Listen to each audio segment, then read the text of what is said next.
All right. ಇವತ್ತು ಶೈತಾನು ಬಂದ್ಬಿಟ್ಟು ಯಾವ ವ್ಯಕ್ತಿಯನ್ನಾಗಲಿ ಅವನು ಒಂಥರ ಶರೀರ ರೂಪದಲ್ಲಿ, ನೀವು ನೋಡಿದ್ರೇ ಭಯ ಆಗುವ ರೂಪದಲ್ಲಿ ಆ ರೀತಿ ಬಂದು ನಿಮ್ಮನ್ನು ಟಾರ್ಗೆಟ್ ಮಾಡ್ತಾಯಿಲ್ಲ. ನಿಮಗೆ ಆ ರೀತಿಯಾದ ಒಂದು ಹೆದರಿಸುವ ರೀತಿಯಲ್ಲಿ ಒಂದು ಅಪಿಯರೆನ್ಸ್ ಆ ರೀತಿ ಬಂದಾಗ ಇದು ಶೈತಾನು ಅಂತ ಗೊತ್ತಾಗುತ್ತೆ. ನೀವು ಹುಷಾರಾಗ್ಬಿಡ್ತೀರಾ. ನೀವು ಅಲ್ಲಿಂದ ಡೆಲಿವರ್ ಆಗಿ, ಅಲ್ಲಿಂದ ಬಿಡುಗಡೆ ಆಗಿ, ಎಸ್ಕೇಪ್ ಆಗಿ ಹೆಂಗೆ ಹೋಗೋದಂತ ನೀವು ಪ್ರಯತ್ನ ಪಡ್ತೀರಾ. ಆದರೆ ಶೈತಾನ ಬಂದು ಜನರನ್ನ ಆ ರೀತಿ ಬಂದು ಅವನು ಒಂದು ಕೆಟ್ಟವನು ಅಂತ ತೋರಿಸ್ಕೊಂಡು ಆ ರೀತಿ ಅವನು ಅಟ್ಯಾಕ್ ಮಾಡೋನಲ್ಲ. ಅವನು ಬರೋದೇ ಅವನು ಎಲ್ಲವನ್ನು ಒಳ್ಳೆಯದು, ನಿಮಗೆ ಒಳ್ಳೆಯದು ಅನ್ನಿಸ್ಬೇಕು. ಇದನ್ನೇ ಏದೇನಲ್ಲಿ ಮಾಡಿದ್ದು, ನೀನು ಈ ಹಣ್ಣನ್ನು ತಿಂದರೆ ಈ ಹಣ್ಣನ್ನು ತಿನ್ನಬಾರದು ಅಂತ ದೇವರು ಹೇಳಿದ್ರ, ಈ ಹಣ್ಣನ್ನು ತಿಂದರೆ ನೀನು ದೇವರ ಹಾಗೆ ಆಗ್ಬಿಡ್ತೀಯ ಅನ್ನುವ ಆ ಎಷ್ಟು ಪೊಲೈಟಾಗಿ, ಎಷ್ಟು ಅವರನ್ನು ನಂಬುವಂತೆ, ಎಷ್ಟು ಖುಷಿಯಾಗುವಂಥ ಒಂದು ಕಾರ್ಯವನ್ನು ಯಾವ ರೀತಿ ಹೇಳ್ದ ನೋಡಿ. ಈ ರೀತಿಯೇ ಶೈತಾನ ಬಂದು ಅವನು ಮಾಡುವ ಕಾರ್ಯಗಳೆಲ್ಲವೂ ಅವನು ಬಲವಂತವಾಗಿ, ಫೋರ್ಸ್ಫುಲ್ಲಾಗಿ ನಿಮ್ಮನ್ನು ಏನೋ ಒಂದು ಕಾರ್ಯ ನಿಮ್ಮಲ್ಲಿ ಮಾಡಬೇಕು ಅನ್ನುವ ಆ ರೀತಿ ಬರೋದಿಲ್ಲ. ಅವನು ಬಂದು ನೀವು ಅವನು ಹಾಕುವ, ಇದಕ್ಕೆ ಇಂಗ್ಲೀಷಲ್ಲಿ ಒಂದು ಫಿಶಿಂಗ್ ಮಾಡುವಾಗ ನಾವೊಂದು ಹುಳನೋ ಇಲ್ಲ ಏನೋ ಒಂದು ಇದರಲ್ಲಿ ಹುಕ್ಕಲ್ಲಿ ಹಾಕ್ಬಿಟ್ಟು ನೀರಲ್ಲಿ ಹಾಕುವಾಗ ಅದು ಬಂದು ಮೀನು ಕಚ್ಚುವಾಗ, ಊಟ ತಿನ್ನೋಕ್ಕೆ ಬರುವಾಗ ಅದು ಕಚ್ಕೊಳ್ಳುತ್ತೆ. ಅದಕ್ಕೆ ಇಂಗ್ಲೀಷಲ್ಲಿ ಬೈಟ್ ಅಂತಾರೆ. ಬೈಟ್ ಕನ್ನಡದಲ್ಲಿ ಬೈಟ್ಗೆ. ಸೊ ಅದನ್ನು ಆ ರೀತಿ ಒಂದು ಸಿಗೋಕ್ಕೋಸ್ಕರ ಇನ್ನೊಂದನ್ನು ಹಾಕೋದು. ಸೊ ಈಗ ಹೆಂಗೆ ಆ ಹುಳವನ್ನು ಆ ಹುಕ್ಕಲ್ಲೊಳಗಡೆ ಸಿಕ್ಕಿಸಿ ಹಾಕಿದಾಗ ಆ ಹುಳವನ್ನು ತಿನ್ನೋಕ್ಕೆ ಬಂದು ಮೀನು ಸಿಕ್ಕಾಕೊಂಡ್ಬಿಡುತ್ತೆ. ಆ ರೀತಿ ಶೈತಾನ ಒಳ್ಳೆ ಕಾರ್ಯಗಳನ್ನು, ಒಳ್ಳೆ ಮಾತುಗಳನ್ನು, ನಿಮಗೇನು ಬೇಕೋ ಅದನ್ನು ಕೊಟ್ಟು ನಿಮ್ಮನ್ನು ಇಟ್ಕೊಂಡ್ಬಿಡ್ತಾನೆ. ಸೊ ಹಾಗಾದರೆ ಅವನು ಕೊಡುವ ಕಾರ್ಯಗಳು ಎಂಥದ್ದು, ಇದು ಅವನು ಕೊಡುವಂಥದ್ದು ಅದು ಒಳ್ಳೆಯದಾಗಿದೆಯಾ, ಚೆನ್ನಾಗಿದೆಯಾ, ಸಿಹಿಯಾಗಿದೆಯಾ ಅನ್ನೋ ಮಾತೇ ಇಲ್ಲ. ಅವನ ಹತ್ರದಿಂದ ಬರ್ತಾ ಇದೆ ಅಂದರೆ ಅದನ್ನು ರಿಜೆಕ್ಟ್ ಮಾಡಲೇಬೇಕು. ಸೊ ಇಲ್ಲೇ ನಾವು ನಮ್ಮ ಅರ್ಜೆನ್ಸಿಗೆ, ನಮ್ಮ ಒಂದು ಅಗತ್ಯಗೆ ಯಾವುದು ಎಲ್ಲಿಂದ ಬಂದರೆ ಏನು ಅಂತ ನಾವು ತೊಗೊಂಡ್ಬಿಡ್ತೀವಿ. ಅದು ನಮಗೆ ಒಳ್ಳೆಯದು ಮಾಡೋದಕ್ಕಿಂತ ಹಾನಿ ಮಾಡೋದೇ ಹೆಚ್ಚಾಗಿದೆ. ಇದು ನಾನೀಗ ಮಾತಾಡ್ತಾ ಇರೋದೆಲ್ಲ ಆತ್ಮದ ನಿಯಮಗಳು. ಸೊ ಇವತ್ತು ಅನೇಕರು ನಾನು ಮಾತಾಡ್ತಾ ಇರೋದನ್ನ ಗಮನ ಇಟ್ಟು ಕೇಳಿ. ಯಾಕಂದರೆ ದೇವರ ಬೈಬಲಲ್ಲಿರುವ ವಾಕ್ಯಗಳೆಲ್ಲ ಶರೀರ ಮನುಷ್ಯನಿಗೆ ಅಲ್ಲವೇ ಅಲ್ಲ, ಇದು ಒಂದು ಆತ್ಮದ ಮನುಷ್ಯನಿಗೆ. ಆ ಆತ್ಮದ ಮನುಷ್ಯನು ಆ ಸತ್ಯವನ್ನು ಯಾವ ರೀತಿ ಅವನು ತಗೊಂಡು ತಿಂದು ಡೈಜೆಸ್ಟ್ ಮಾಡಿ ಆ ಆತ್ಮದಲ್ಲಿ ಬಲವನ್ನು, ಸ್ಟ್ರೆಂತನ್ನು, ಮಸಲ್ಸನ್ನು ಬಿಲ್ಡ್ ಮಾಡ್ಕೊತಾನೋ ಆ ಒಂದು ಜೀವನ, ಆ ಒಂದು ಬಲ, ಆ ಒಂದು ಸಮಾಧಾನ ಶರೀರದಲ್ಲಿ ಪ್ರಕಟವಾಗುತ್ತೆ ಅಷ್ಟೇ. ಸೊ ಆದ್ದರಿಂದ ಸತ್ಯ ಅನ್ನೋದು ಶರೀರ ಮನುಷ್ಯನಿಗಲ್ಲ, ಸತ್ಯ ಅನ್ನೋದು ಆತ್ಮದ ವ್ಯಕ್ತಿಗೆ. ದೇವರ ವಾಕ್ಯ ಆತ್ಮವಾಗಿಯೂ ಜೀವವಾಗಿದೆ ಅನ್ನುವ ಕಾರ್ಯ ಆ ವಾಕ್ಯ ಯಾರಿಗೆ ಅಂದರೆ ಆತ್ಮದ ವ್ಯಕ್ತಿಗೆ. ಸೊ ನಿಮ್ಮ ಈ ಸತ್ಯದ ಮೂಲಕ ನೀವು ಎಂಬ ಆತ್ಮದ ವ್ಯಕ್ತಿ ಎಷ್ಟು ಈ ವಾಕ್ಯ ಎಂಬ ಆಹಾರವನ್ನು ತಿಂದು ಎಷ್ಟು ಆರೋಗ್ಯವಾಗಿ, ಎಷ್ಟು ಬಲವಾಗಿ, ಎಷ್ಟು ಸಾಮರ್ಥ್ಯವಾಗಿದ್ದೀರೋ ಅದರ ಮಹಿಮೆನೇ ನಿಮ್ಮ ಶರೀರದಲ್ಲಿ ನೀವು ವ್ಯಕ್ತಪಡಿಸ್ತಾ ಇದ್ದೀರಾ. ಸೊ ಹಾಗಾದರೆ ಇವತ್ತು ನೀವೆಂಥ ಒಂದು ಶರೀರದ ಸಮಸ್ಯೆಗಳ ಬಗ್ಗೆ ನೀವು ಮಾತಾಡ್ತಾ ಇದ್ದೀರೋ, ನೀವಿರುವ ಪರಿಸ್ಥಿತಿ, ಕಾಯಿಲೆ, ದುಃಖ, ಚಿಂತೆ, ಕಣ್ಣೀರು, ವೇದನೆ, ಇರೋದಕ್ಕಿಂತ ಸಾಯೋದೇ ಮೇಲು ಅಂತ ಇವತ್ತು ಶರೀರದಲ್ಲಿ ನರಳಾಡ್ತಾ ಇರುವ ಪರಿಸ್ಥಿತಿ ಯಾವುದನ್ನು ತೋರಿಸ್ತಾ ಇದೆ ಅಂತ ಹೇಳಿದ್ರೆ, ನೀವು ಎಂಬ ಆತ್ಮದ ವ್ಯಕ್ತಿ ಸತ್ಯದ ಬಗ್ಗೆ ಅರಿತಿರುವ ಲೆವೆಲ್ ಆ ಲೆವೆಲಲ್ಲಿದೆ. ನಿಮ್ಮ ಆತ್ಮದ ಒಂದು ಬಲ ಆ ಲೆವೆಲಲ್ಲಿದೆ, ಆತ್ಮದ ಒಂದು ಸಾಮರ್ಥ್ಯ ಆ ಲೆವೆಲಲ್ಲಿದೆ ಅನ್ನೋದನ್ನು ತೋರಿಸ್ತಾ ಇದ್ದೀರಾ. ಸೊ ಹಾಗಾದರೆ ಈಗ ನಾನು ಹೇಳುವಷ್ಟು ಒಂದಷ್ಟು ಕಾರ್ಯಗಳನ್ನು ನೀವು ತುಂಬ ಸೀರಿಯಸ್ ಆಗಿ ಇದನ್ನು ಅರ್ಥ ಮಾಡ್ಕೊಂಡು ಏನೋ ಮಾಡಿ ಅಂತ ಹೇಳ್ತಾ ಇಲ್ಲ. ಈಗ ಕೇಳ್ತಾ ಇರುವ ನೀವು ಈ ಸತ್ಯವು ನಾನು ಎಂಬ ಆತ್ಮದ ವ್ಯಕ್ತಿ ಆ ಸತ್ಯವನ್ನು ಹೊಂದಿಕೊಂಡಿದ್ದೀನಿ ಎಂಬುವ ನಿಶ್ಚಯ ನಿಮಗೆ ಉಂಟಾದರೆ ಸಾಕು. ಯೇಸುವಿನ ನಾಮದಲ್ಲಿ ಇವತ್ತು ನಿಮಗೆ ಈ ಸತ್ಯ ನಿಮ್ಮನ್ನು ಬಿಡುಗಡೆ ಮಾಡುವುದು ಅಂತ ಯೇಸುವಿನ ನಾಮದಲ್ಲಿ ಡಿಕ್ಲೇರ್ ಮಾಡ್ತಾ ಇದ್ದೀನಿ. ಸತ್ಯವನ್ನು ತಿಳಿಯಿರಿ, ಸತ್ಯ ನಿಮ್ಮನ್ನು ಬಿಡುಗಡೆ ಮಾಡುವುದು ಅನ್ನುವ ಕಾರ್ಯ. ಇವತ್ತು ಆ ಸತ್ಯ ಏನು ಅನ್ನೋದನ್ನು ಇವತ್ತು ಬಿಡಿಸಿ ಹೇಳ್ತೀನಿ. ಹೋದ ವಾರ ನಾನು ಮಾತಾಡುವಾಗ ಒಂದು 4-5 ಪಾಯಿಂಟ್ ಹೇಳಿದೆ, ಯಾವ ಕಾರಣಗಳಿಂದ ಶೈತಾನ ನಿಮ್ಮನ್ನು ಅಟ್ಯಾಕ್ ಮಾಡ್ತಾನೆ ಅಂತ. ಇದನ್ನು ಇವತ್ತೇ ನೋಡ್ತಾ ಇದ್ದೀನಿ ಅನ್ನೋರು ಫಸ್ಟ್ ನೀವು ಹೋದ ಶನಿವಾರ ಬಿಲಿವರ್ಸ್ ವಾಯ್ಸ್, ಅದರಲ್ಲಿ ಟೈಟಲ್ ಕೂಡ ಹಂಗೆ ಇದೆ, ವಿಶ್ವಾಸಿಗಳನ್ನ ಯಾಕೆ ಶೈತಾನ ಟಾರ್ಗೆಟ್ ಮಾಡ್ತಾ ಇದ್ದಾನೆ, ಅಟ್ಯಾಕ್ ಮಾಡ್ತಾ ಇದ್ದಾನೆ ಅಂತ ಟೈಟಲ್ ಇರುತ್ತೆ. ಆ ಮೆಸೇಜ್ನ ಫಸ್ಟ್ ನೋಡಿ, ಅದನ್ನು ನೋಡಿದ ಮೇಲೆ ಈ ಮೆಸೇಜ್ ನೋಡಿ. ಇವತ್ತು ನಾನು ಮಾತಾಡೋ ಮೆಸೇಜ್ ಬಂದ್ಬಿಟ್ಟು ಇದನ್ನು ಜಯಿಸೋದು ಹೇಗೆ, ಈಗ ನಮ್ಮ ಹೇಗೆ ಓವರ್ಕಮ್ ಮಾಡೋದು ಎಂಬುದ್ರ ಬಗ್ಗೆ ನಾವು ಇವತ್ತು ಧ್ಯಾನ ಮಾಡೋಣ. So out of all the points, 4-5 ಪಾಯಿಂಟಲ್ಲಿ ಪ್ರೈಮರಿಯಾಗಿ ಒಂದು ಪಾಯಿಂಟ್ ಹೇಳಿದೆ, ಕೋರ್ 90% ಇಲ್ಲ 99% ಆಫ್ ದ ಟೈಮ್ ಈ ಕಾರ್ಯನೇ ಆ ಒಂದು ಟಾರ್ಗೆಟ್ ಆಗಿರುತ್ತೆ ಅಂತ. ಅದೇನಂತ ಹೇಳಿದ್ರೆ, ನಿಮಗೆ ನಿಮ್ಮ ಗುರುತು, ನಿಮ್ಮ ಐಡೆಂಟಿಟಿ, ನಿಮ್ಮ ಗುರುತು ಅಂದರೆ ನೀವು ಯಾರು ಎಂಬುದನ್ನು ಸುಳ್ಳನ್ನು ಹೇಳಿ ನೀವು ಸತ್ಯವಾಗಿ ನಂಬುವಂತೆ ಮಾಡುವುದೇ ಅವನ ಮೊದಲನೇ, ಅಂದರೆ ಪ್ರಾಮುಖ್ಯವಾಗಿ the majority of the time ಅವನು ನಿಮ್ಮನ್ನು ವಂಚಿಸುವ ಕಾರ್ಯ. ಹಾಗಾದರೆ making you agree to the lies about your identity, ನಿಮ್ಮ ಗುರುತಲ್ಲಿ ನೀವು ಏನಾಗಿಲ್ವೋ ಅದನ್ನೇ ಸತ್ಯ ಅಂತ ನಂಬಿಸುವುದು.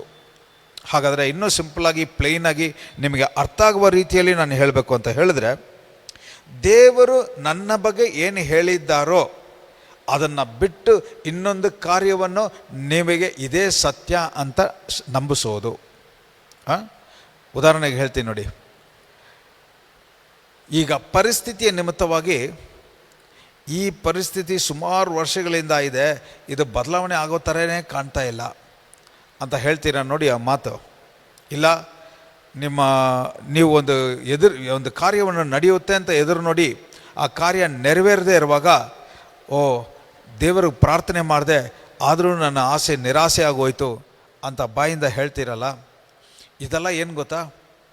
ಈ ರೀತಿಯಾಗಿ ಮಾತಾಡುವ ಮಾತುಗಳು ದೇವರು ನಿಮ್ಮ ಬಗ್ಗೆ ಏನು ಹೇಳಿದ್ದಾರೋ ಅದಕ್ಕೆ ವಿರುದ್ಧವಾಗಿರುವ ಮಾತುಗಳು. ಈಗ ನೀವು ಇದನ್ನೆಲ್ಲ ಮಾತಾಡಿದ್ದು ಸುಳ್ಳಲ್ಲ, ನೀವು ಮಾತಾಡಿದ್ದೆಲ್ಲ ಶರೀರದಲ್ಲಿ ಏನು ಅನುಭವಿಸ್ತಾ ಇದ್ದೀರೋ ಅದನ್ನು ಮಾತಾಡ್ತಾ ಇದ್ದೀರಾ.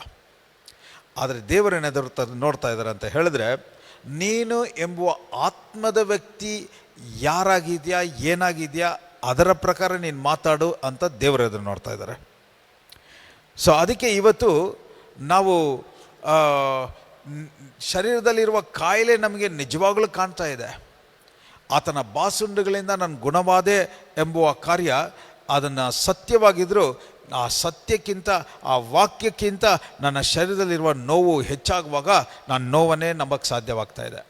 ಇಲ್ಲೇ ನಿಮ್ಮ ಗುರುತನ್ನು ನಿಮ್ಮ ಗುರುತು ಏನಾಗಿದೆಯೋ ಅದನ್ನು ಬಿಟ್ಟು ಬೇರೆ ಒಂದು ಗುರುತನ್ನು ತೋರಿಸಿ ಇದೇ ನೀನು ಅಂತ ನಿಮ್ಮನ್ನು ನಂಬಿಸುವುದು, ನೀವು ನಂಬುವಂತೆ ಮಾಡುವುದು. ಸೊ ಏನಾಗುತ್ತೆ, ನನ್ನ ಶರೀರದಲ್ಲಿ ನೋವಿರುವಾಗ ಹೌದು ವಾಕ್ಯ ಇದ್ದರೂ ನನ್ನ ಶರೀರದಲ್ಲಿ ನೋವಿರುವುದು ಸತ್ಯ ಅಂತ ಒಪ್ಪಿಕೊಳ್ತೀವಲ್ಲ, ಇದರಿಂದನೇ ಇದೇ ಅವನ ಮೇನ್ ಟಾರ್ಗೆಟ್. ಅವನು ಶರೀರದಲ್ಲಿ ತರುವ ನೋವುಗಳಿಗೂ ಕೂಡ ನೀವು ಹೇಗಾದರೂ ದೇವರು ಹೇಳಿರುವ ಗುರುತಿನಿಂದ ನೀವು ತಪ್ಪಿಸಿ, ಈಗ ನೀವು ದೇವರ ಅಲ್ಲದೇ ಇರುವ ಒಂದು ಕಾರ್ಯವನ್ನು ಅನುಭವಿಸೋದೇ ಸತ್ಯ, ಅದೇ ನಿನ್ನ ಗುರುತು ಅಂತ ನೀವು ಒಪ್ಪಿಕೊಳ್ಳಬೇಕು. ಇದೇ ಅವನ ಮೊದಲನೇ target. So this is what I said, making you agree to the lies about your true identity. ನಿಮ್ಮ ನಿಜವಾದ ಗುರುತು ಯೇಸು ಕ್ರಿಸ್ತನಲ್ಲಿ. ಜಗದುತ್ಪತ್ತಿಗೆ ಮುಂಚೆ ನಿಮ್ಮನ್ನು ಯೇಸು ಕ್ರಿಸ್ತನಲ್ಲಿ ಆತನ ಪ್ರೀತಿಯ ನಿಮಿತ್ತವಾಗಿ ಯಾವ ದೋಷವಿಲ್ಲದೆ ಪರಿಶುದ್ಧವಾಗಿ ಆತನ ಪ್ರಸನ್ನತೆ, ಆತನ ಮುಂದೆ ನಿಂತ್ಕೊಳ್ಳುವಂತೆ ನಮ್ಮನ್ನು ಆರಿಸ್ಕೊಂಡಿದ್ದೇ ಯೇಸು ಕ್ರಿಸ್ತನಲ್ಲಂತೆ. ಸೊ ಹಾಗಾದರೆ ನನ್ನ ಗುರುತು ಯೇಸು ಕ್ರಿಸ್ತನಲ್ಲಿ ಎಂಬುವ ಆ ಸತ್ಯದಿಂದ ಬೇರ್ಪಡಿಸುವ ಎಂಥ ಕಾರ್ಯವಾಗಲಿ, ಎಂಥ ಪರಿಸ್ಥಿತಿಯಾಗಲಿ, ಎಂಥ ಸಮಸ್ಯೆವಾಗಲಿ ಅದು ಸುಳ್ಳಾದ ಗುರುತು. ಅದರಿಂದನೇ ಇವತ್ತು ಈ ಏರಿಯಾದಲ್ಲಿ ಶೈತಾನ ತುಂಬ ಬಲವಾಗಿ ಕಾರ್ಯ ಮಾಡಿ ಸುಲಭವಾಗಿ ಮೆಚ್ಯೂರ್ ಆಗಿರುವ ವಿಶ್ವಾಸಿಗಳನ್ನ ಕೂಡ ಟ್ರ್ಯಾಪ್ ಮಾಡಿ ಬೀಳಿಸ್ತಾ ಇದ್ದಾನೆ. ಸೊ ಇವತ್ತು ವಾಟ್ ಈಸ್ ಅಟ್ಯಾಕ್ಡ್ ಅಂತ ಹೇಳಿದ್ರೆ, ಶೈತಾನ ಯಾವುದನ್ನು ಅಟ್ಯಾಕ್ ಮಾಡ್ತಾ ಇದ್ದಾನೆ ಅಂತ ಹೇಳಿದ್ರೆ, ನಿಮ್ಮ ಗುರುತು, ನೀವು ಯಾರು ಎಂಬುದನ್ನು ಕಂಡುಹಿಡಿಬಾರ್ದು, ನೀವು ಎಲ್ಲಿರುವರು ಎಂಬುದನ್ನು ಕಂಡುಹಿಡಿಬಾರ್ದು, ನೀವು ಒಂದು ಆತ್ಮದ ವ್ಯಕ್ತಿ ಎನ್ನುವ ಪ್ರಜ್ಞೆ ಕೂಡ ನಿಮಗೆ ಉಂಟಾಗಬಾರ್ದು. ನೀವು ಬರೀ ಶರೀರದವರು, ಈ ಭೂಲೋಕದವರು, ನೀವು ಭೂಲೋಕದ ಪ್ರಜೆ, ಈ ಭೂಲೋಕದಲ್ಲಿರುವ ಕಾರ್ಯಗಳಿಂದನೇ ನೀನು ಜೀವಿಸ್ತಾ ಇರೋದು ಎಂಬುವ ಆ ತಿಳುವಳಿಕೆಯಲ್ಲಿ ನಿಮ್ಮನ್ನು ಇಟ್ಟಿರೋ ತನಕ ಅವನಿಗೆ ಜಯ ಅನುಭವಿಸ್ತಾನೆ ಇರ್ತಾನೆ. ಸೊ ಅದರಿಂದನೇ ಇವತ್ತು ಈ ಒಂದು ಪರಿಸ್ಥಿತಿಯಿಂದ ನಾವು ಹೆಂಗೆ ಓವರ್ಕಮ್ ಆಗೋದು. ಸೊ ಹಾಗಾದರೆ ಇವತ್ತು ನಾನು ಒಂದಷ್ಟು ಕಾರ್ಯಗಳನ್ನ ವಿವರಿಸುವಾಗ ತುಂಬ ಗಮನದಿಂದ ಕೇಳಿ. How to overcome this. ನಾನು ಹೇಳಿದೆ, if your identity is attacked. See, ಇದನ್ನು ನಾನು ಉದಾಹರಣೆಯಾಗಿ ಹೇಳಬೇಕು ಅಂತ ಹೇಳಿದ್ರೆ, ನಾನು ಲಾಸ್ಟ್ ಟೈಮ್ ಕೂಡ ಹೇಳಿದ್ದೆ, ಒಂದು ಮನೆಯಲ್ಲಿ ಇಬ್ಬರು ಹುಡುಗರು ಇದ್ದಾರೆ. ಒಬ್ಬ ಬಂದು ಆ ಮನೆ ಯಜಮಾನನ ಮಗ, ಇನ್ನೊಂದು ವ್ಯಕ್ತಿ ಆ ಮನೆಯಲ್ಲಿ ಕೆಲಸ ಮಾಡುವ ಹುಡುಗ. ಇಬ್ಬರು ಹುಡುಗರು ಒಂದೇ ವಯಸ್ಸಿರ್ಬೋದು, ಒಂದೇ ಟೀನೇಜರ್ಸ್ ಆಗಿರ್ಬೋದು, ಒಂದೇ ಮನೆಯಲ್ಲಿ ಇರ್ಬೋದು. ಆದರೆ ಅವರು ಇಬ್ಬರು ಅಲ್ಲಿ ಇರುವ ಅವನ ಮೈಂಡ್ಸೆಟ್, ಅವರು ಯಾವ ಭಾವನೆಯಲ್ಲಿದ್ದಾರೆ, ಅವರು ಯಾರು ಎಂಬುದನ್ನು, ಅದರಲ್ಲಿ ಒಬ್ಬ ಮಗ ಎಂಬ ಗುರುತು, ಇನ್ನೊಬ್ಬ ಕೆಲಸದವನು ಎಂಬುವ ಗುರುತು. ಈಗ ಕೆಲಸದನು ಎಂಬುವ ಗುರುತಲ್ಲಿರುವವನು ಮಗನ ಹಾಗೆ ಮನೆಯಲ್ಲಿ ಓಡಾಡಿ ಇರಲಿಕ್ಕೆ ಸಾಧ್ಯವಿಲ್ಲ. ಅದೇ ರೀತಿ ಮಗ ಎಂಬುವ ಗುರುತಲ್ಲಿರುವವನು ಕೆಲಸದ ಹಾಗೆ ಮನೆಯಲ್ಲಿ ಜೀವಿಸೋಕ್ಕೆ ಸಾಧ್ಯವಿಲ್ಲ. ಸೊ ಹಾಗಾದರೆ ಈಗ ಶೈತಾನ ಮಾಡ್ತಾ ಇರೋದೇ ಈ ಕೆಲಸ. ಮಗನಾಗಿರುವ ನಿನ್ನನ್ನು ಕೆಲಸದವನು ಅಂತ ಗುರುತಿಸಿ, ಇದೇ ನಿನ್ನ ಒರಿಜಿನಲ್ ಗುರುತು ಅಂತ ಮಾಡ್ತಾ ಇರೋದೇ ಸುಳ್ಳಾದ ಗುರುತನ್ನು ಸತ್ಯ ಅಂತ ನಂಬಿಸಿ ಇವತ್ತು ನಿಮ್ಮನ್ನು ನಡೆಸ್ತಾ ಇದ್ದಾನೆ. ಎಷ್ಟು ಜನರಿಗೆ ಅರ್ಥ ಆಗ್ತಾ ಇದೆ ಅಂತ ಗೊತ್ತಿಲ್ಲ. ಆದರೆ ನಾನು ಈ ಒಂದು ಕಾರ್ಯ, ಈಗ ನನ್ನ ಪರಿಸ್ಥಿತಿ ಏನಾಗಿದೆಯೋ ಅದನ್ನು ನನಗೆ ಗುರುತಿಸಿರಬಾರ್ದು. ದೇವರ ವಾಕ್ಯ, ದೇವರು ನನ್ನ ಬಗ್ಗೆ ಏನು ಹೇಳಿದಾರೋ ಆ ಗುರುತಿನಲ್ಲಿ ದೃಢವಾಗಿ ನಿಂತ್ಕೊಳ್ಳುವಂತೆ, ಅದೇ ಪ್ರಜ್ಞೆಯಲ್ಲಿರುವಂತೆ, ಅದೇ ಪ್ರಕಟಣೆಯಲ್ಲಿ ನಡೆಯುವಂತೆ ಪವಿತ್ರಾತ್ಮನೇ ನನಗೆ ಸಹಾಯ ಮಾಡು. ಯೇಸುವಿನ ನಾಮದಲ್ಲಿ ಈಗ ಪ್ರಾಫಿಟಿಗಾಗಿ ಡಿಕ್ಲೇರ್ ಮಾಡ್ತಾ ಇದ್ದೀನಿ. ಯಾರ್ಯಾರು ನೀವು ಯಾವ ಪರಿಸ್ಥಿತಿಯಲ್ಲಿದ್ದೀರೋ, ಇವತ್ತಿನಿಂದ ಈಗ ಕೇಳ್ತಾ ಇರುವ ಸತ್ಯ ಪರಿಸ್ಥಿತಿಯ ಗುರುತಿನಲ್ಲಿ ನೀವು ಇರೋದಿಲ್ಲ. ಈ ಸತ್ಯದ ಗುರುತಲ್ಲಿ ಮತ್ತೆ ನಿಮ್ಮ ಮಾನಸಾಂತರ ಹೊಂದಿ ನಿಮ್ಮ ಆತ್ಮದ ಕಣ್ಣುಗಳ ತೆರೆದು ನಿಮ್ಮ ಒರಿಜಿನಲ್, ನಿಮ್ಮ ನಿಜವಾದ ಗುರುತು ಏನು ಅಂತ ನೀವು ನೋಡಿ, ನಿಮ್ಮ ಗುರುತು ಇರುವುದೇ ಯೇಸು ಕ್ರಿಸ್ತನಲ್ಲಿ. ನಿಮ್ಮ ಗುರುತು ನೀವು ತಂದೆಯಾದ ದೇವರಿಗೆ ಹುಟ್ಟಿದವರು, ಆದ್ದರಿಂದ ತಂದೆಯನ್ನ ಅಪ್ಪ ಅಂತ ಕರೆಯುವ ಭಾಗ್ಯವನ್ನು ಹೊಂದಿರುವ ಗುರುತಲ್ಲೇ ಇದ್ದೀರಾ ಎಂಬುವ ಆ ಪ್ರಜ್ಞೆ, ಆ ಪ್ರಕಟಣೆ ನಿಮ್ಮ ಒಬ್ಬೊಬ್ಬರಲ್ಲೂ ಉಂಟಾಗಲಿ ಅಂತ ಯೇಸುವಿನ ನಾಮದಲ್ಲಿ ಡಿಕ್ಲೇರ್ ಮಾಡ್ತಾ ಇದ್ದೀನಿ. ಮಗ ಅನ್ನುವ ಆ ಗುರುತಲ್ಲಿ ಇರುವ ತನಕ ಭಯ ಇರೋದಿಲ್ಲ. ಕೆಲಸದವನು ಎಂಬ ಗುರುತಲ್ಲಿರೋ ತನಕ ಯಜಮಾನನ ಬಗ್ಗೆ ಭಯದಲ್ಲೇ ಇರ್ತಾನೆ. ಏನು ಮಾಡಿದ್ರೆ ತಪ್ಪಾಗ್ಬಿಡುತ್ತೆ, ಏನು ಮಾಡಿಲ್ಲ ಅಂದರೆ ನಮ್ಮ ಬೈತಾರೆ. ಯಾಕಂದರೆ ಕೆಲಸದ ಬಂದ್ಬಿಟ್ಟು ಅವನು ಮಾಡಲೇಬೇಕು. ಅಲ್ಲಿ ಬಂದು ಅವನು ಫ್ರೀಯಾಗಿ ಏನು ಮಾಡೋಕ್ಕೆ ಅವಶ್ಯಕತೆ ಇಲ್ಲ, ಫ್ರೀಯಾಗಿ ಏನು ಕೇಳೋಕ್ಕೆ ಅವಶ್ಯಕತೆ ಇಲ್ಲ, ಫ್ರೀಯಾಗಿ ಕೇಳೋಕ್ಕೆ ಏನು ಅವನಿಗೆ ಅಂಥ ಒಂದು ಪರಿಸ್ಥಿತಿಯಲ್ಲಿ ಇಲ್ಲ. ಅವನು ಈ ರೀತಿ ಸ್ಟ್ರಿಕ್ಟಾಗಿ ಫಾಲೋ ಮಾಡೋ ಒಂದು ನಿಯಮ, ಒಂದು ರೂಲ್ಸ್, ಎಂಪ್ಲಾಯ್ಮೆಂಟಲ್ಲಿ ಇರುವ ಏನು ರೂಲ್ಸ್ ಇದೆಯೋ ಅದನ್ನು ಫಾಲೋ ಮಾಡುವ ಮೋಡಲ್ಲಿ ಗಮನವಾಗಿ ಸರಿಯಾಗಿ ಕರೆಕ್ಟಾಗಿ ಮಾಡ್ತಾಯಿದ್ದೀನಿ ಅಂತ ಕಾನ್ಷಿಯಸ್ ಆಗಿ ಒಂದೊಂದು ಮಾಡ್ತಾ ಇರಬೇಕು. ಆದರೆ ಈ ಕಡೆ ಮಗ, ಇದು ನನ್ನ ಮನೆ, ಇದು ನಮ್ಮಪ್ಪ ಹತ್ರ ಇರೋಲ್ಲ, ನಂದು, ನಾನು ಏನು ಬೇಕಾದ್ರೂ ಮಾಡ್ಬೋದು ಅನ್ನುವ ಆ ಭಾವನೆಯಿಂದ ಇರ್ತಾನೆ. ಸೊ ಹಾಗಾದರೆ ಅಲ್ಲಿ ಏನು ವ್ಯತ್ಯಾಸವನ್ನು ಹೇಳ್ತಾ ಇದ್ದೀನಿ ಅಂದರೆ, ಫ್ರೀಯಾಗಿ ಬಿಡುಗಡೆಯಿಂದ ರಿಲ್ಯಾಕ್ಸ್ಡಾಗಿ ನೀವು ಮಾಡುವಂಥದ್ದು ಯಾವ ಗುರುತಿನಿಂದ. ಸೊ ಸಿಂಪಲಾಗಿ ಹೇಳ್ತಾ ಇದ್ದೀನಿ, ಯೇಸು ಕ್ರಿಸ್ತನ ಗುರುತಿನಲ್ಲಿ ಇರುವವರಿಗೆ ಧೈರ್ಯ ಇರುತ್ತೆ. ಯೇಸು ಕ್ರಿಸ್ತನ ಇಲ್ಲ ಅಂತ ಹೇಳಿದ್ರೆ ಅಲ್ಲಿ ಧೈರ್ಯ ಇರೋಲ್ಲ, ಧೈರ್ಯ ಇಲ್ಲದ ಕಡೆ ಭಯ ಇರುತ್ತೆ. ಸೊ ಹಾಗಾದರೆ ಇಲ್ಲಿ ಈಗ Satan is attacking your identity ಅಂತ ಹೇಳಿದ್ರೆ ಏನರ್ಥ ಅಂದರೆ, ನೀವು ಕ್ರಿಸ್ತನಲ್ಲಿರುವ ಗುರುತನ್ನು ನಿಮ್ಮನ್ನು ವೀಕ್ ಮಾಡಿಬಿಟ್ರೆ ನಿಮಗೆ ಧೈರ್ಯ ಇರೋಲ್ಲ, ನಂಬಿಕೆ ಇರಲ್ಲ. ಧೈರ್ಯ ಮತ್ತು ನಂಬಿಕೆ ಇಲ್ಲದೆ ಇರುವ ಜಾಗದಲ್ಲಿ ಭಯ ಇರುತ್ತೆ. ಭಯ ಇರುವ ಜಾಗ ಬಂದ್ಬಿಟ್ಟು ಅದು ಅವನಿಗೆ ತೆರೆದಿರುವ ಬಾಗಿಲಾಗಿದೆ. ಸೊ ಹಾಗಾದರೆ how to overcome demonic attacks. ಶೈತಾನು ನಿಮ್ಮನ್ನು ಅಟ್ಯಾಕ್ ಮಾಡದೇ ಇರುವುದಕ್ಕೆ ಮೊದಲನೇ ಪಾಯಿಂಟ್, ನಂಬರ್ 1 ಪ್ರಯಾರಿಟಿ, ಎಲ್ಲದಕ್ಕಿಂತ ಹೆಚ್ಚಾಗಿ ನೀವು ಯಾರು ಎಂಬುದನ್ನು ಯಾವಾಗಲೂ, ಪರಿಸ್ಥಿತಿ ಹೆಂಗಿದ್ರೂ ಸರಿ, ಚೆನ್ನಾಗಿದ್ರೂ ಸರಿ, ಚೆನ್ನಾಗಿಲ್ಲ ಅಂದರೂ ಸರಿ, ನೀವು ಯಾರು ಎಂಬುವ ಗುರುತು, ನೀವು ಯಾರಲ್ಲಿದ್ದೀರಾ, ನಿಮ್ಮಲ್ಲಿ ಇರುವವರು ಯಾರು ಎಂಬುವ ಆ ತಿಳುವಳಿಕೆ, ಆ ಒಂದು ಅಂಡರ್ಸ್ಟ್ಯಾಂಡಿಂಗಿಂದ ಮಾತ್ರ ಮಿಸ್ ಆಗಬಾರ್ದು. ಸೊ ಇದಕ್ಕೆ 1 ಯೋಹಾನ 4:4 ಈ ರೀತಿಯಾಗಿ ಹೇಳ್ತಾ ಇದೆ, you are of God little children, ನೀವು ದೇವರಿಂದ ಹುಟ್ಟಿದವರು, ಅಂಡ್ ಓವರ್ಕಮ್ ದೆಮ್, ಅಂದರೆ ನೀವು ಲೋಕವನ್ನೇ ಜಯಿಸಿದವರು ನೀವು. Because he who is in you is greater than he who is in the world. ಲೋಕದಲ್ಲಿ ಇರುವನಿಗಿಂತಲೂ ನಿನ್ನ ಒಳಗಡೆ ಇರುವವನು ದೊಡ್ಡವನಂತೆ. ಸೊ ಇದೇ ನನ್ನ ಗುರುತು.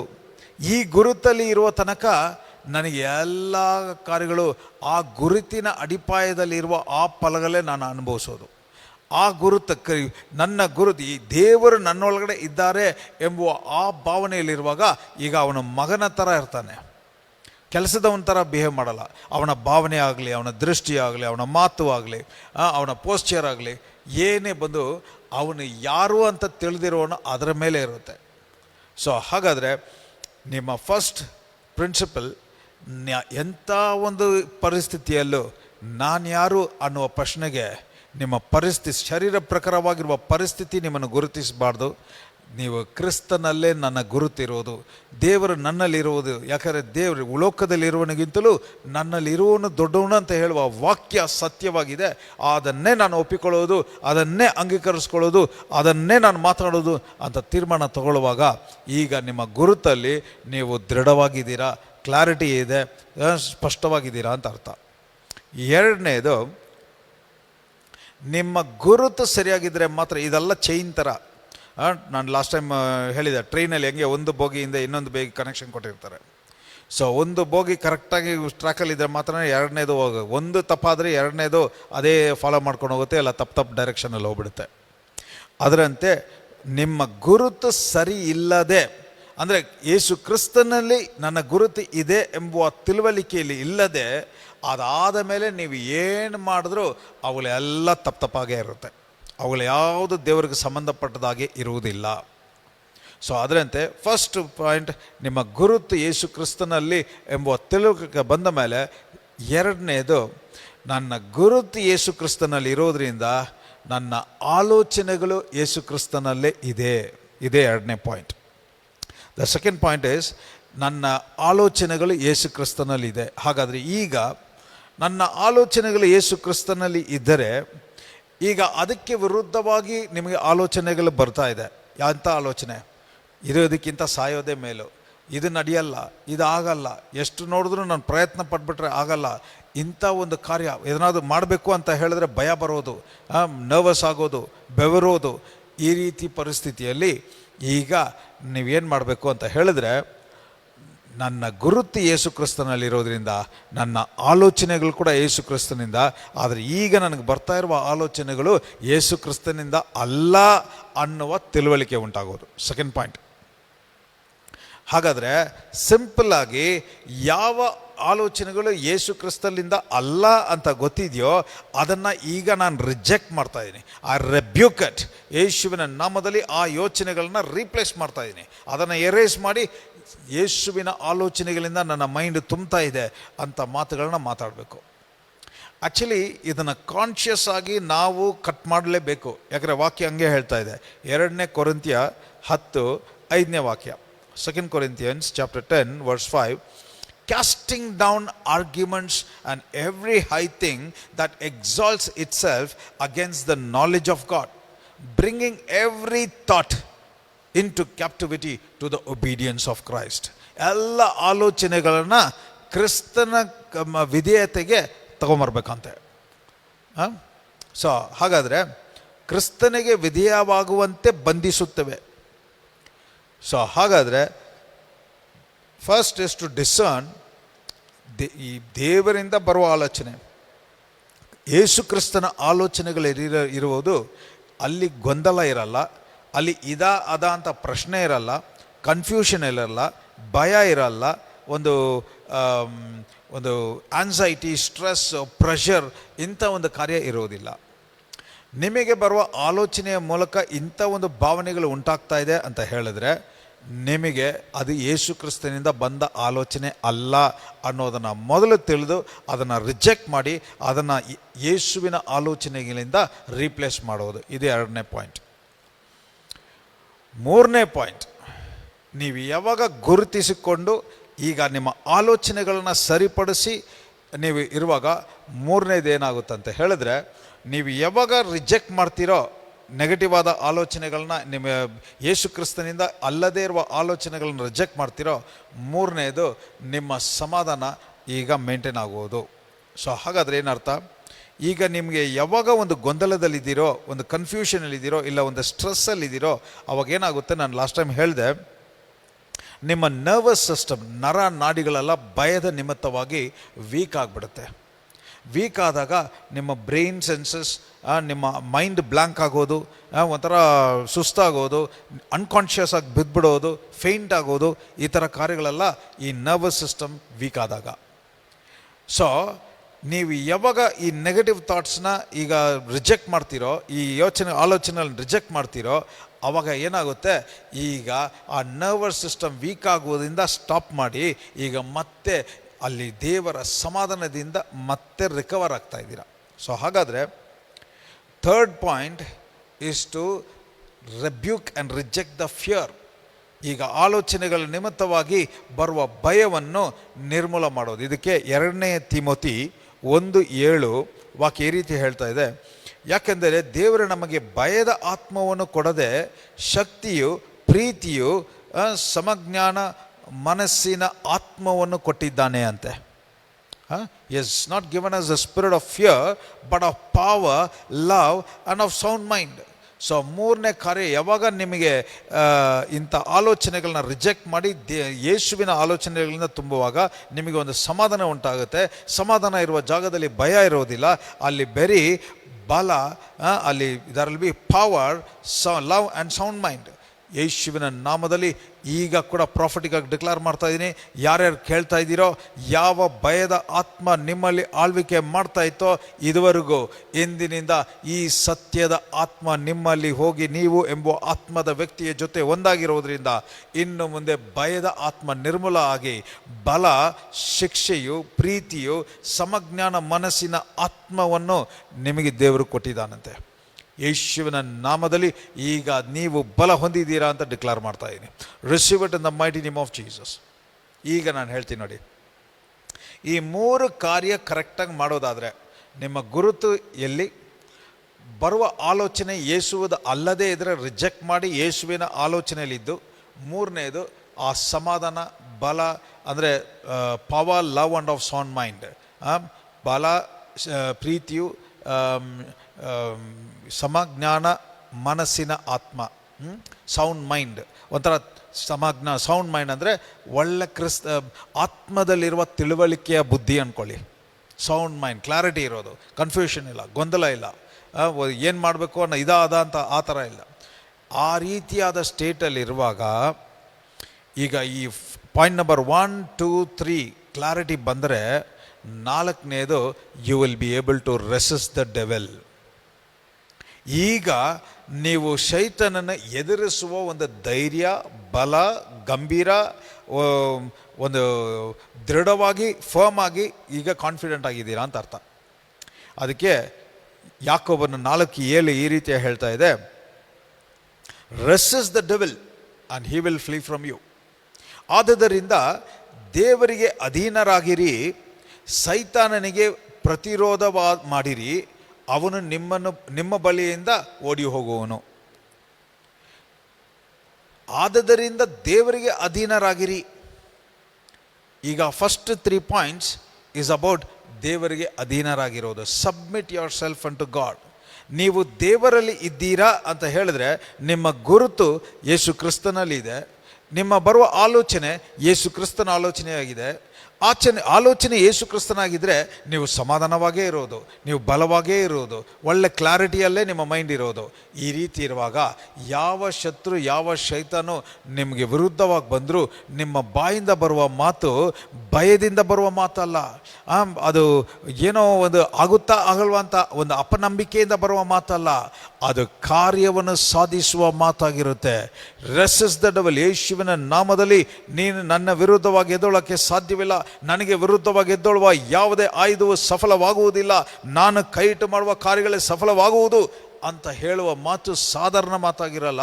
ಆ ಮಾತು ಅಭಿಷೇಕ ಮಾಡಲ್ಪಟ್ಟು ಆತ್ಮವಾಗಿಯೂ ಜೀವವಾಗಿಯೂ ಕಾರ್ಯವನ್ನು ಸಾಧಿಸುವ ರೀತಿಯಲ್ಲಿ ಹೊರಗಡೆ ಬರೋದು. ಯೇಸುವಿನ ನಾಮದಲ್ಲಿ ಈಗ ಕೂಡ ಪ್ರಾಫಿಟಿಗಾಗಿ ಡಿಕ್ಲೇರ್ ಮಾಡ್ತಾ ಇದ್ದೀನಿ, ಇವತ್ತು ನಿಮ್ಮ ಬಾಯಿಂದ ಬರುವ ಮಾತುಗಳು ಭಯದ ನಿಮಿತ್ತವಾಗಿ ಬರುವಂಥದ್ದಲ್ಲ, ಕನ್ಫ್ಯೂಷನಿಂದ ಬರುವಂಥದ್ದಲ್ಲ, ಒಂದು ಕಂಡಮ್ನೇಷನಿಂದ ಬರುವಂಥದ್ದಲ್ಲ. ಯೇಸುವಿನ ನಾಮದಲ್ಲಿ ಈಗ ದೇವರ ವಾಕ್ಯದ ಆತ್ಮ ನಿಮ್ಮಲ್ಲಿ ಒಂದಾಗಿರೋದ್ರಿಂದ ನಿಮ್ಮ ಬಾಯಿಂದ ಬರುವ ಮಾತು ಅದು ಅಭಿಷೇಕ ಮಾಡಲ್ಪಟ್ಟು ಆತ್ಮವಾಗಿಯೂ ಜೀವವಾಗಿಯೂ ಬಂದು ಅದು ಶೈತನ ಕಾರ್ಯಗಳನ್ನು ನಿರ್ಮೂಲ ಮಾಡುವಂಥದ್ದಾಗಿದೆ, ಅದು ರೆಸಿಸ್ಟ್ ಮಾಡುವಂಥದ್ದಾಗಿದೆ. ಅದನ್ನು ನೋಡಿ ಶೈತನ ಓಡಿ ಹೋಗುವನು ಅಂತ ಯೇಸುವಿನ ನಾಮದಲ್ಲಿ ಡಿಕ್ಲೇರ್ ಮಾಡ್ತಾ ಇದ್ದೀನಿ. Receive it in the mighty name of Jesus. ಯೇಸುವಿನ ನಾಮದಲ್ಲಿ ಎಲ್ಲಿಯ ತನಕ ನೀವು ಈ 4 ಪ್ರಿನ್ಸಿಪಲ್ನ ಫಾಲೋ ಮಾಡಿದ್ರೆ, 5ನೇದು ನೀವು ಭಯವನ್ನು ತಲೆ ಮೇಲೆ ಒಡೆದು ನಿರ್ಮೂಲ ಮಾಡ್ತಾ ಇರ್ತೀರ. ಭಯ ಇಲ್ಲದೇ ಇರುವ ಜಾಗದಲ್ಲಿ ನಂಬಿಕೆ, ಧೈರ್ಯ ಹೆಚ್ಚಾಗ್ತಾ ಇರುತ್ತೆ. ಸೊ ಇನ್ನೂ ಸಿಂಪಲ್ ಆಗಿ ಅಂದರೆ, ಯಾವುದಕ್ಕೆ ಊಟ ಹಾಕ್ತೀವೋ ಅದಕ್ಕೆ ಆರೋಗ್ಯ ಜಾಸ್ತಿ ಆಗ್ತಾ ಇರುತ್ತೆ. ಸೊ ಅದರಿಂದ ಊಟ ಆತ್ಮಕ್ಕೆ ಕೊಡಿ, ಭಯಕ್ಕೆ ಫೀಡ್ ಮಾಡಬೇಡಿ. ಸೊ ಯಾವಾಗ ಭಯಕ್ಕೆ ಆಹಾರ ಬರ್ತಾ ಇಲ್ವೋ ಆವಾಗ ಭಯ ಸಾಯುತ್ತೆ. ಯಾವಾಗ ಆ ನಂಬಿಕೆ, ಧೈರ್ಯಕ್ಕೆ ಆಹಾರ ಬರ್ತಾ ಇರುತ್ತೋ ಅದು ಇನ್ನೂ ಬಲವಾಗುತ್ತೆ, ಜೋರಾಗಿರುತ್ತೆ. ಸೊ ಹಾಗಾದರೆ ಅದರ ಅರ್ಥ ಏನಂತ ಹೇಳಿದ್ರೆ, ನನ್ನ ಗುರುತು ಯೇಸು ಕ್ರಿಸ್ತನಲ್ಲಿ, ನನಗಿರುವುದೇ ಯೇಸು ಕ್ರಿಸ್ತನ ಆಲೋಚನೆಗಳು, ನನಗಿರುವ ಮೈಂಡೇ ಯೇಸು ಕ್ರಿಸ್ತನ ಮೈಂಡ್. ನನ್ನ ಮನಸ್ಸು ಯಾವಾಗಲೂ ಬಲವಾಗಿ, ಪ್ರೀತಿಯಿಂದ, ಕ್ಲಾರಿಟಿಯಿಂದ ಇದೆ ಅಂತ ಪದೇ ಪದೇ ಹೇಳುವ ಮಾತು ಅದು ಆತ್ಮಕ್ಕೆ ಆಹಾರವಾಗಿದೆ. ಯಾವಾಗ ಅಂಥ ಮಾತುಗಳು ನಿಮ್ಮ ಆತ್ಮಕ್ಕೆ ಆಹಾರವಾಗಿದೆಯೋ ಅಲ್ಲಿ ಭಯ ಅನ್ನೋದು ಊಟ ಇಲ್ಲದೆ ಅದಕ್ಕೆ ಪ್ರೋತ್ಸಾಹಪಡಿಸುವ ಮಾತುಗಳೇ ಊಟವಾಗಿದೆ. ಅಂಥ ಮಾತುಗಳೇ ನನ್ನ ಭಯ ಆಗ್ತಾ ಇದೆ, ನಡೀತಾ ಇಲ್ಲ, ಆಗ್ತಾ ಇಲ್ಲ ಅಂತ ಮಾತು ಭಯಕ್ಕೆ ಬಲವನ್ನು ಕೊಡ್ತಾ ಇದೆ. ಆದರೆ ನೀವು ಆ ರೀತಿ ಮಾಡದೆ ಯಾವಾಗ ನೀವು ಈ ಫಸ್ಟ್ 3 ಪಾಯಿಂಟ್ಸ್, ಯಾವಾಗ ನನ್ನ ಗುರುತು, ನನ್ನ ಆಲೋಚನೆ, ನಾನು ಇರುವುದೇ ಕ್ರಿಸ್ತನಲ್ಲಿ ಕ್ರಿಸ್ತನ ಸಮಾಧಾನ ನನ್ನ ಆಳ್ವಿಕೆ ಮಾಡ್ತಾ ಇದೆ ಎಂಬುವ ಮಾತು ಭಯವನ್ನು ನಿರ್ಮೂಲ ಮಾಡಿ ಧೈರ್ಯ, ನಂಬಿಕೆ ಅನ್ನೋದನ್ನು ಇನ್ನೂ ಬಲಪಡಿಸುತ್ತೆ. ಎಲ್ಲಿ ಧೈರ್ಯ ಬಲ ಇದೆಯೋ ಅಲ್ಲಿ ಭಯಕ್ಕೆ ಕೆಲಸ ಇಲ್ಲ. ಎಲ್ಲಿ ಧೈರ್ಯ ಬಲ ಇದೆಯೋ ಅಲ್ಲಿ ದೇವರ ಕಾರ್ಯಗಳು ಸುಲಭವಾಗಿ ಪ್ರಕಟವಾಗುತ್ತೆ, ಈಸಿಯಾಗಿ ಪ್ರಕಟವಾಗುತ್ತೆ. ನಿಮ್ಮ ಒಂದು ಪ್ರಯತ್ನದಿಂದ ಮಾಡುವಂಥ ಕಾರ್ಯವಾಗಿರೋದಿಲ್ಲ. ಈಗ ಈ 5 ಪಾಯಿಂಟ್ನ ವಿವರಿಸುವ ರೀತಿಯಲ್ಲಿ ಒಂದು ವಚನವನ್ನು ಹೇಳಿ ನಾನು ಮುಗಿಸ್ತೀನಿ. ಅದರಿಂದ ಎಲ್ಲ ತುಂಬ ಗಮನದಿಂದ ಕೇಳಿ. ಈಗ ಕೂಡ ಪ್ರಾಫಿಟಿಗಾಗಿ ಹೇಳ್ತಾ ಇದ್ದೀನಿ, ಯಾರ್ಯಾರೆಲ್ಲ ಕಾರಣನೇ ಇಲ್ಲದೆ ಚಿಂತೆಯಲ್ಲಿದ್ದೀನಿ, ಕಾರಣನೇ ಇಲ್ಲದೆ ಭಯದಲ್ಲಿದ್ದೀನಿ, ಕಾರಣನೇ ಇಲ್ಲದೆ ಚೆನ್ನಾಗಿರುವ ಮಗನ ಕೂಡ ಅಯ್ಯೋ ನಾಳೆ ಏನಾದರೂ ಆಗ್ಬಿಡುತ್ತಾ, ಅಯ್ಯೋ ನನ್ನ ಕೆಲಸದಲ್ಲಿ ಏನಾದರೂ ಆಗ್ಬಿಡುತ್ತಾ, ಬಿಸ್ನೆಸ್ಸಲ್ಲಿ ಏನಾದರೂ ಆಗ್ಬಿಡುತ್ತಾ, ಇವತ್ತು ಚೆನ್ನಾಗಿದೆ ನಾಳೆ ಹೆಂಗಿರುತ್ತೋ, ಈ ರೀತಿಯಾಗಿ ಆಲೋಚನೆ ಮಾಡೋರು ಈ ಮೆಸೇಜ್ನ ಪದೇ ಪದೇ ನೋಡಿ. ಶೈತಾನು ಅವನು ನಿಮ್ಮನ್ನು ಟ್ರ್ಯಾಪ್ ಮಾಡೋಕ್ಕೆ ಹಾಕುವ ಒಂದು ಬೈಟ್, ಒಂದು ಹುಳ, ಅದನ್ನು ಹಾಕಿ ಹೆಂಗಾದರೂ ನೀವು ಇದಕ್ಕೆ ಒಪ್ಪಿಕೊಳ್ಳಬೇಕು, ಅದನ್ನು ನೀವು ಅದರ ಮೂಲಕ ನಿಮ್ಮ ಹೃದಯದ ಬಾಗಿಲನ್ನು ತೆರಿಬೇಕು. ನಾನು ಒಳಗಡೆ ಬಂದುಬಿಟ್ರೆ ಸಾಕು, ನಾನು ಆಮೇಲೆ ನನಗೆ ಗೊತ್ತು ಏನು ಮಾಡಬೇಕು ಅಂತ ಹೇಳ್ತಾ ಇದ್ದಾನೆ. ಆದ್ದರಿಂದ ನೀವು ಅದಕ್ಕೆ ಬೀಳದ ಹಾಗೆ ನೀವು ದೇವರ ವಾಕ್ಯದಲ್ಲಿ ಬೇರೂರಿ ಅಂತ ದೇವರು ಹೇಳ್ತಾ ಇದ್ದಾರೆ. ಅದಕ್ಕೆ ಇವತ್ತು ಇಷ್ಟೊತ್ತು ನಾನು ಎಕ್ಸ್ಪ್ಲೈನ್ ಮಾಡಿದ ಪಿಕ್ಚರ್ನ ಒಂದು ವಾಕ್ಯದ ಮೂಲಕವಾಗಿ ವಿವರಿಸ್ತೀನಿ, ತುಂಬ ಗಮನದಿಂದ ಕೇಳಿ. ಎಫಿಷಿಯನ್ಸ್ ಚಾಪ್ಟರ್ 6 ಅದರಲ್ಲಿ 11-12 ವಾಕ್ಯ ಏನು ಹೇಳ್ತಾ ಇದೆ ನೋಡಿ. ನೀವು ಸೈತಾನನ ಯುಕ್ತಿಗಳಿಗೆ ಎದುರಾಗಿ ನಿಲ್ಲುವುದಕ್ಕಾಗಿಯೇ ದೇವರ ಸಂಪೂರ್ಣ ಆಯುಧವನ್ನು ಧರಿಸಿಕೊಳ್ಳಿರಿ. ಯಾಕೆಂದರೆ ನಮ್ಮ ಹೋರಾಟವು ಮಾಂಸ ರಕ್ತಗಳ ವಿರುದ್ಧವಲ್ಲ, ಆದರೆ ಅಧಿಪತ್ಯಗಳಿಗೂ ಅಧಿಕಾರಿಗಳಿಗೂ ಈ ಅಂಧಕಾರ ಲೋಕದ ಆಳುವವರಿಗೂ ಆಕಾಶದಲ್ಲಿರುವ ದುರಾತ್ಮಗಳಿಗೂ ವಿರುದ್ಧವಾಗಿದೆ. ಸೊ ಫಸ್ಟ್ ಅಂಡರ್ಸ್ಟ್ಯಾಂಡ್, ನೀವು ಶರೀರದಲ್ಲಿ ಅನುಭವಿಸ್ತಾ ಇರುವ ಕಾರ್ಯಗಳು it is just the reflection of who you are in the spirit. ನೀವು ಅಂದ ಆತ್ಮದ ವ್ಯಕ್ತಿ, ಆತ್ಮದ ಲೈಫ್ ಹೆಂಗಿದೆ, ನಿಮ್ಮ ಆತ್ಮದ ಕಣ್ಣುಗಳು ಏನು ಕಾರ್ಯಗಳನ್ನು ನೋಡ್ತಾ ಇದೆ, ನಿಮ್ಮ ಆತ್ಮದಲ್ಲಿ ನಿಮ್ಮ ಬಲ ಎಂಥದ್ದಾಗಿದೆ, ನಿಮ್ಮ ಆತ್ಮದ ಸಾಮರ್ಥ್ಯ ಎಂಥದ್ದಾಗಿದೆ ಎಂಬುದರ ಮೇಲೆ ಇದೆ ನಿಮ್ಮ ಶರೀರದಲ್ಲಿ ಅನುಭವಿಸುವ ಕಾರ್ಯಗಳು. ಅದಕ್ಕೆ ನೀವು ಶರೀರದಲ್ಲಿ ಒಬ್ಬರು ದ್ರೋಹ ಮಾಡಿಬಿಟ್ರು, ಶರೀರದಲ್ಲಿ ನಿಮಗೆ ದುಃಖ ಆಗುವಂಥ ಒಂದು ಮಾತು ಹೇಳಿಬಿಟ್ರು, ಶರೀರದಲ್ಲಿ ನಿಮಗೊಂದು ನಷ್ಟ ಬಂದ್ಬಿಡ್ತು, ಶರೀರದಲ್ಲಿ ಒಂದು ಕಾಯಿಲೆ ಬಂದ್ಬಿಡ್ತು ಅಂತ ಹೇಳಿ ನೀವು ಆ ಶರೀರದಲ್ಲೇ ಕಾರಣಗಳನ್ನು ಹುಡುಕ್ತಾ ಇದ್ದರೆ ನೀವು ಯಾಮಾರ್ತಾ ಇದ್ದೀರಾ ಅಂತ ಅರ್ಥ. ಸೊ ಅದೇನೇ ಈ ವಾಕ್ಯ ಹೇಳ್ತಾ ಇದೆ. ನೀವು ಶರೀರದಲ್ಲಿ ಅನುಭವಿಸ್ತಾ ಇರುವ ಕಾರ್ಯಗಳಿಗೆ ಶರೀರದ ಕಾರ್ಯಗಳು ಕಾರಣ ಅಲ್ಲ.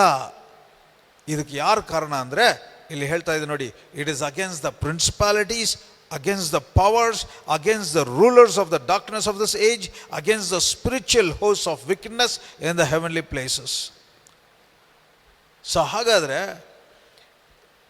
there is a being, a spirit being continuously watching. ಹೇಗಾದರೆ ಇವನ್ನ ಟ್ರ್ಯಾಪ್ ಮಾಡಿ, ಅವನ ಉದ್ದೇಶ ಏನಂತ ಹೇಳಿದ್ರೆ, ದೇವರ ಒಂದು ಉದ್ದೇಶ ನಿಮ್ಮ ಶರೀರದಲ್ಲಿ ನೆರವೇರಬೇಕಾಗಿರುವ ಕಾರ್ಯಗಳು ಈಗ ತಡೆ ಮಾಡಬೇಕು. ಅದೇ ಅವನ ಉದ್ದೇಶ. ದೇವರ ಉದ್ದೇಶವನ್ನು ತಡೆ ಮಾಡುವುದಕ್ಕೆ ನಿಮ್ಮ ಶರೀರವನ್ನು ಡ್ಯಾಮೇಜ್ ಮಾಡಿದ್ರೆ ಯಾವ ರೀತಿ ನೀವು ದೇವರ ಕಾರ್ಯಗಳು ಮಾಡೋಕ್ಕಾಗಲ್ವೋ, ಈಗ ಹೆಂಗೆ ಈಗ ಪ್ರಾಬ್ಲಮ್ನ ನೀವು ಸತ್ಯ ಅಂತ ಒಪ್ಕೊಳ್ತೀರೋ, ನಿಮ್ಮ ಸುಳ್ಳಾದ ಗುರುತನ್ನು ಒಪ್ಕೊತೀರೋ, ಅಲ್ಲಿಯ ತನಕ ದೇವರ ಸತ್ಯವಾದ ಗುರುತನ್ನು ನಿಮ್ಮ ಶರೀರದಲ್ಲಿ ವ್ಯಕ್ತಪಡಿಸೋಕ್ಕೆ ಸಾಧ್ಯನೇ ಇಲ್ಲ. It is like this. ಒಂದು ವಾಷಿಂಗ್ ಮಿಷಿನ್ ನಿಮ್ಮ ಮನೆಯಲ್ಲಿ ಇದೆ ಅಂತ ಹೇಳಿದ್ರೆ, ಅದು ಎಲ್ಲೇ ತನಕ ಚೆನ್ನಾಗಿ ಓಡುತ್ತೋ, ಅದರ ಉದ್ದೇಶವನ್ನು ನೆರವೇರಿಸ್ತಾನೇ ಇರುತ್ತೋ, ಅಲ್ಲಿಯ ತನಕ ನಿಮ್ಮ ಮನೆ ಐದರ್ ಕಿಚನಲ್ಲೋ ಇಲ್ಲ ಯುಟಿಲಿಟಿ ಏರಿಯಾದಲ್ಲೋ ಎಲ್ಲಿ ಬಾತ್ರೂಮಲ್ಲೋ ನೀವು ಆ ವಾಷಿಂಗ್ ಮಿಷಿನ್ ಇಟ್ಟಿರ್ತೀರ, ಎಲ್ಲಿ ವಾಷಿಂಗ್ ಮಾಡ್ತೀರೋ ಅಲ್ಲಿ. ಹಾಗಾದರೆ ಏನರ್ಥ? ಆ ವಾಷಿಂಗ್ ಮಿಷಿನ್ ಅಲ್ಲಿ ಇದೆ ಅಂದರೆ ಅದು ಅದರ ಉದ್ದೇಶವನ್ನು ನೆರವೇರಿಸ್ತಾನೇ ಇದೆ ಅಂತ ಅರ್ಥ.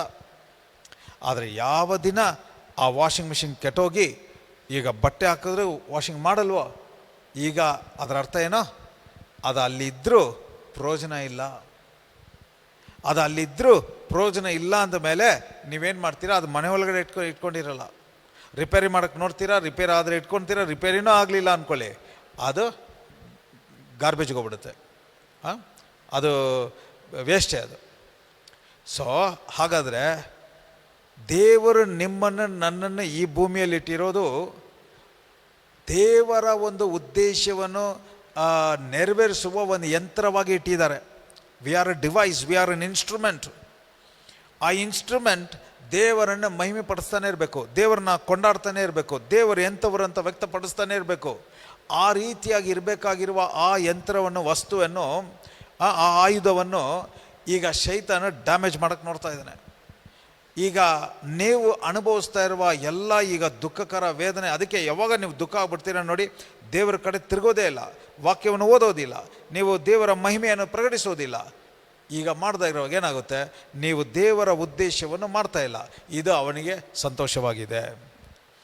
ಈಗ ಎಲ್ಲಿಯ ತನಕ ಅದು ಒಂದು ಉದ್ದೇಶಪೂರ್ವಕವಾಗಿ ಒಂದು ಆಯುಧ ಇದ್ದರೆ ಮಾತ್ರನೇ ಅದು ಇರುವ ಸ್ಥಳದಲ್ಲಿ ಇರೋಕ್ಕೆ ಸಾಧ್ಯ, ಇಲ್ಲಾಂದರೆ ಅದು ಸ್ಕ್ರಾಪ್. ಸೊ ಇದನ್ನು ನಾಶಪಡಿಸೋದು ಅಂದರೆ ಏನು ಅಂತ ಹೇಳಿದ್ರೆ, ಶೈತಾನಿಗೆ ನಿಮಗೂ ದೇವರಿಗೂ ಇರುವ ಸಂಬಂಧವನ್ನು ಕೆಡಿಸಿ ದೇವರ ಕಾರ್ಯಗಳು ನಿಮ್ಮ ಶರೀರದಲ್ಲಿ ಪ್ರಕಟವಾಗಬಾರ್ದು.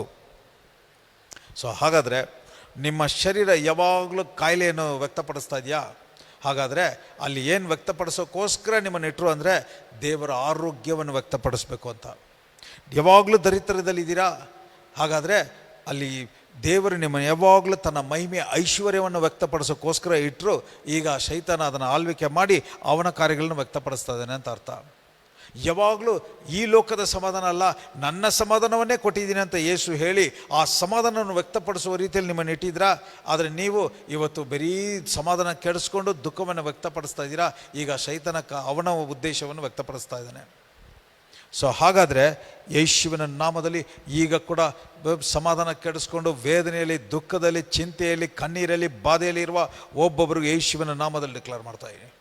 ಇದುವರೆಗೂ ಯಾವ ಉದ್ದೇಶಕ್ಕೋಸ್ಕರ, ಯಾವ ದೇವರ ಮಹಿಮೆಯನ್ನು ವ್ಯಕ್ತಪಡಿಸೋಕ್ಕೋಸ್ಕರ ಇದ್ದ ಶರೀರದ ಮೂಲಕ ಶೈತಾನ ಅವನ ಉದ್ದೇಶವನ್ನು ವ್ಯಕ್ತಪಡಿಸ್ತಾ ಇದ್ದ, ನಾವು ಇವತ್ತು ಈ ಸತ್ಯ ನಿಮ್ಮನ್ನು ಅವನಿಂದ ಬಿಡುಗಡೆ ಮಾಡಿ, ಇವತ್ತು ನೀವು ದಾಸನಾಗಿ ಒಂದು ಕೆಲಸದವನ ಹಾಗೆ ಭಯದಲ್ಲಿ ಜೀವಿಸುವವರಲ್ಲ, ತಂದೆಯ ಮಗನಾಗಿರುವ ನಿಮ್ಮ ಗುರುತು ಯೇಸು ಕ್ರಿಸ್ತನಲ್ಲಿದ್ದರೆ ನೀವು ಆತನ ಮಹಿಮೆಯನ್ನು ವ್ಯಕ್ತಪಡಿಸುವರು ಎಂಬುವ ಆ ತಿಳುವಳಿಕೆ, ಆ ಪ್ರಜ್ಞೆ, ಆ ಪ್ರಕಟಣೆ ಈಗ ನಿಮ್ಮ ಆತ್ಮ, ನೀವು ಎಂಬುವ ಆತ್ಮದ ವ್ಯಕ್ತಿಗೆ ಉಂಟಾಗಿದೆ ಅಂತ ಡಿಕ್ಲೇರ್ ಮಾಡ್ತಾ ಇದ್ದೀನಿ.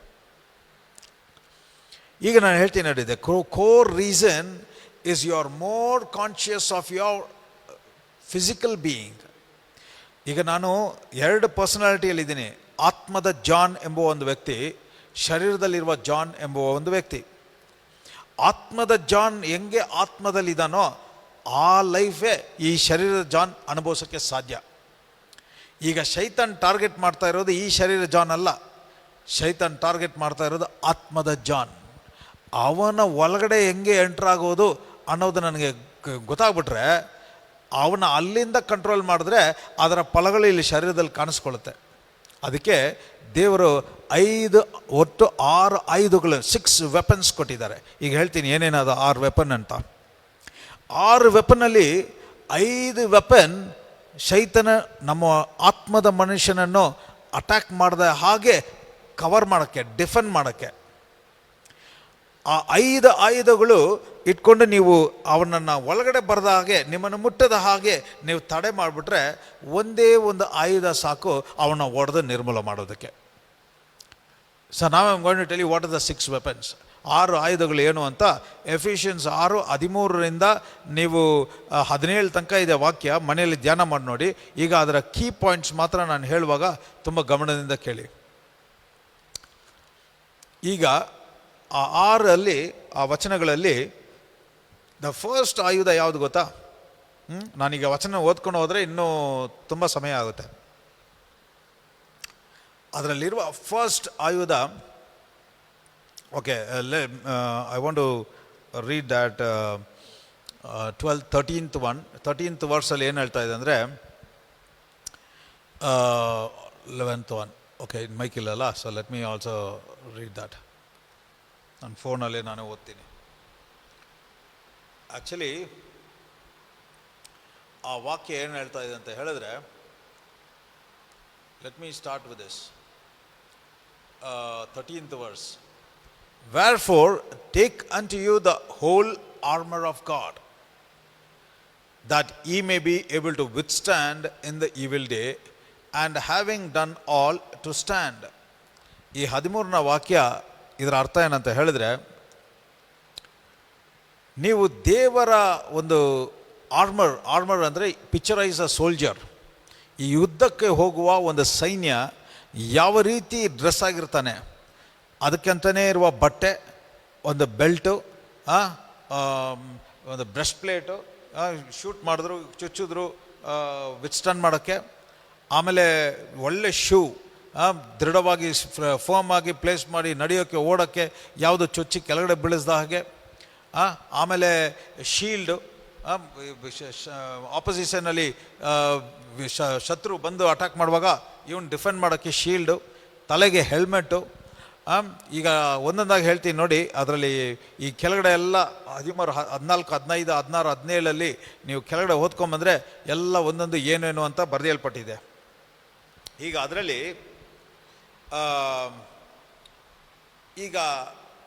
ಒಂದೊಂದು ಕಾರ್ಯಗಳನ್ನ ಹೇಳುವಾಗ ಇಲ್ಲಿ the first one is the belt of truth ಅಂತ ಇದೆ.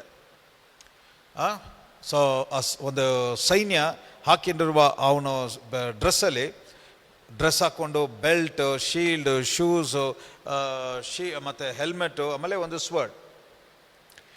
ಈಗ ಅದರಲ್ಲಿ ನೋಡಿದ್ರೆ ಅವನ ಅಷ್ಟರಲ್ಲೂ ಆ ಹೆಲ್ಮೆಟ್ ಅವನನ್ನು ಪ್ರೊಟೆಕ್ಟ್ ಮಾಡೋಕ್ಕೆ, ಶೀಲ್ಡ್ ಅವನ್ನ ಪ್ರೊಟೆಕ್ಟ್ ಮಾಡೋಕ್ಕೆ, ಬ್ರೆಸ್ಟ್ ಪ್ಲೇಟ್ ಹೊಡೆದ್ರೆ ಅವನಿಗೇನು ಹಾನಿ ಆಗ್ದಂಗೆ ಪ್ರೊಟೆಕ್ಟ್ ಮಾಡೋಕ್ಕೆ, ಶೂಸು ಅವನ್ನ ಮುಳ್ಳು ಕಲ್ಲು ಚುಚ್ಚಿದಂಗೆ ಸೇಫಾಗಿ ನಡೆಯೋಕ್ಕೆ. ಸೊ ಹಾಗಾದರೆ ನೋಡಿ ಯಾವ್ಯಾವುದಂತ ಫಸ್ಟಿಂದ ಬರೋಣ. ಬೆಲ್ಟು, ಹಾಕಿರುವ ಬಟ್ಟೆ ಜಾರಿ ಹೋಗದಂಗೆ ಫರ್ಮ್ ಆಗಿ ನಿಂತ್ಕೊಳ್ಳುವ ಹಾಗೆ ಬೆಲ್ಟು, ಆಮೇಲೆ second one is the feet short shoes, breast plate, shield ಮತ್ತು ಹೆಲ್ಮೆಟು. ಒಟ್ಟು 5 ಕಾರ್ಯಗಳು ಅವನನ್ನು ರಕ್ಷಿಸಿಕೊಳ್ಳೋದಕ್ಕೋಸ್ಕರ. ಆದರೆ ಒಂದೇ ಒಂದು ಯಾವುದು? ಸ್ವರ್ಡ್, ಕತ್ತಿ ಒಂದೇ ಆಯುಧ ಶತ್ರುವನ್ನು ಅಟ್ಯಾಕ್ ಮಾಡೋದಕ್ಕೆ. ಈಗ ಫಿಸಿಕಲ್ಲಾಗಿ ನಾನು ಒಬ್ಬನ ಶತ್ರುವಿನಿಂದ ನಾನು ಪ್ರೊಟೆಕ್ಟ್ ಆಗೋಕ್ಕೆ 5 ಆಯುಧಗಳಿತ್ತು. ಆದರೆ ಈಗ ಅಟ್ಯಾಕ್ ಮಾಡೋಕ್ಕೆ ಇರುವ ಒಂದೇ ಆಯುಧ ಕತ್ತಿ. ಈಗ ಇದು ಆತ್ಮದಲ್ಲಿ ಈ 5 ಡಿಫೆಂಡ್ ಮಾಡುವ ಆಯುಧಗಳು ಯಾವುದು, ಅಟ್ಯಾಕ್ ಮಾಡುವ ಆಯುಧ ಯಾವುದು ಅನ್ನೋದನ್ನು ಆ ಸ್ಕ್ರಿಪ್ಚರಲ್ಲೇ ಕೊಟ್ಟಿದೆ. ಈಗ ನೋಡಿ, ಈಗ ಫಸ್ಟ್ ಆಫ್ ಆಲ್ ಶರೀರ ಪ್ರಕಾರವಾಗಿ ನಿಮಗೆ ಒಂದು ಶತ್ರುವಿನಿಂದ ಪ್ರೊಟೆಕ್ಟ್ ಮಾಡೋಕ್ಕೆ ಹೆಲ್ಮೆಟು, ಸ್ವರ್ಡ್ ಮತ್ತು ಇದೆಲ್ಲ ಫಿಸಿಕಲ್ ಆಬ್ಜೆಕ್ಟ್ಸ್ ಇದೆ. ಆದರೆ ಶೈತಾನ ಬಂದು ಅವನು ಫಿಸಿಕಲ್ ಆಗಿ, ಅದಕ್ಕೆ ಮೇಲ್ಗಡೆ ಇರುವ ಸ್ಕ್ರಿಪ್ಚರ್ ಓದಿದ್ವಿ, ನಮ್ಮ ಯುದ್ಧ ರಕ್ತದಲ್ಲಿ ಅಲ್ಲ, ಮಾಂಸದಲ್ಲಿ ಅಲ್ಲ. It is in the principalities, the powers and the rulers of the darkness of the age and the wicked places and in the heavenly places. Wicked rulers in the heavenly places.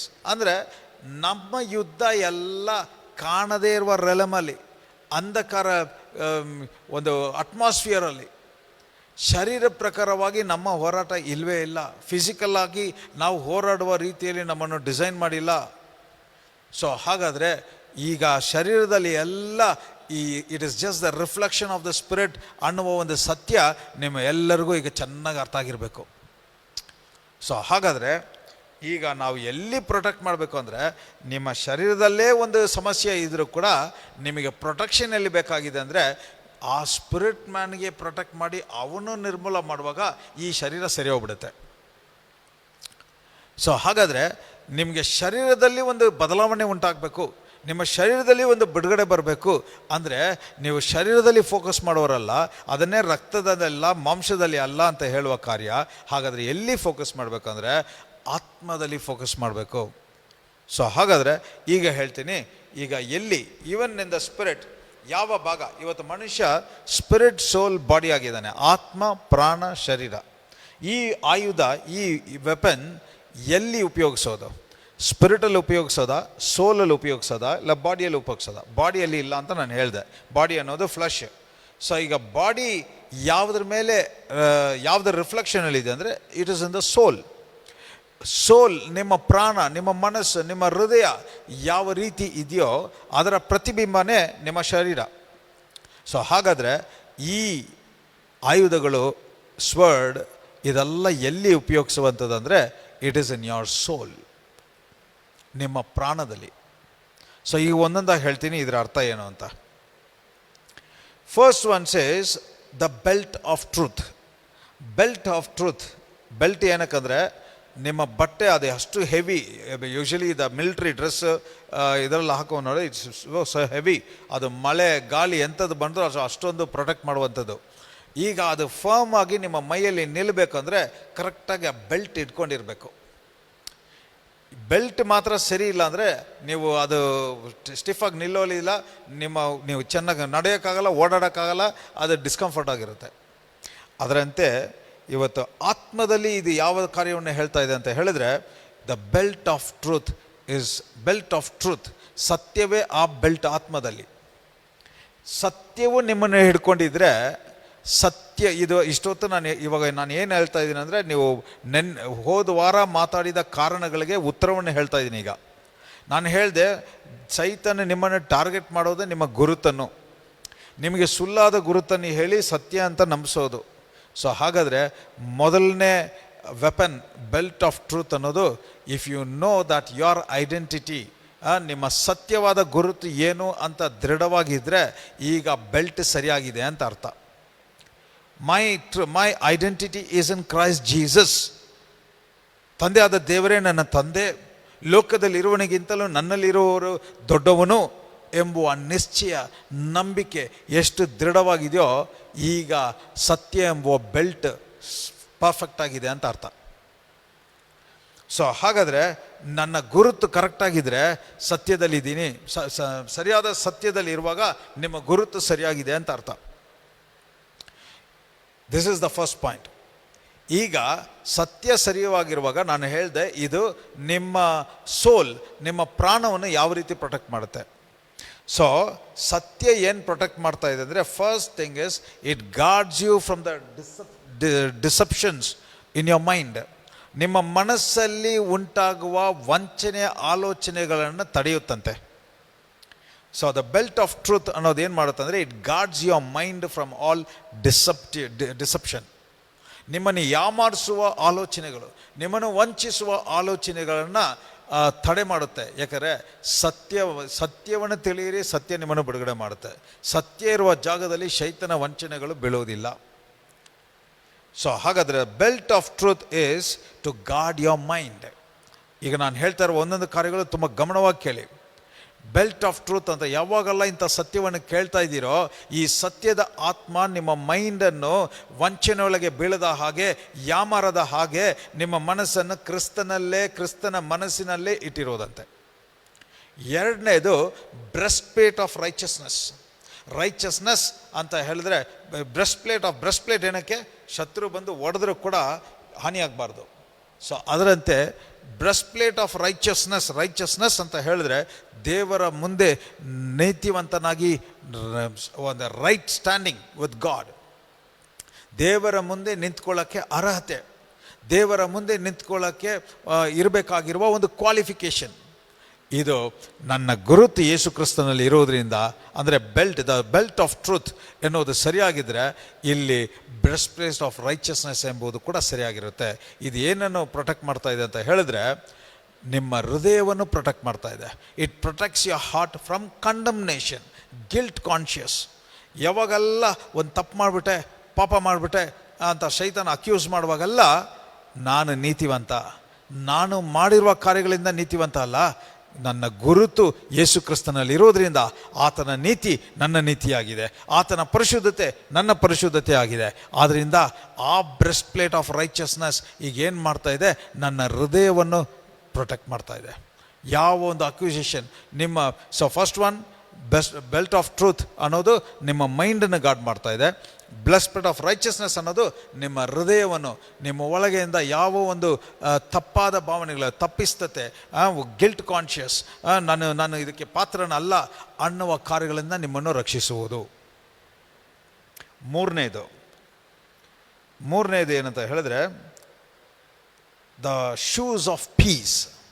Shoes ಏನು ತೋರಿಸುತ್ತಂದರೆ, ಜಾರಿ ಬೀಳದೆ firm ಆಗಿ ನಿಂತು ಮುಂದೆ ನಡೆಯೋಕ್ಕೆ, ಓಡೋಕ್ಕೆ ಅನುಕೂಲವಾಗಕಾರವ.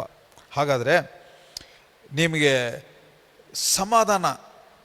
ಸಮಾಧಾನವನ್ನು ಗುರುತಿಸ್ತಾ ಇದೆ. ಸಮಾಧಾನ ಎಲ್ಲಿ ಅನುಭವಿಸು ಅಂದರೆ ಸೋಲಲ್ಲೇ.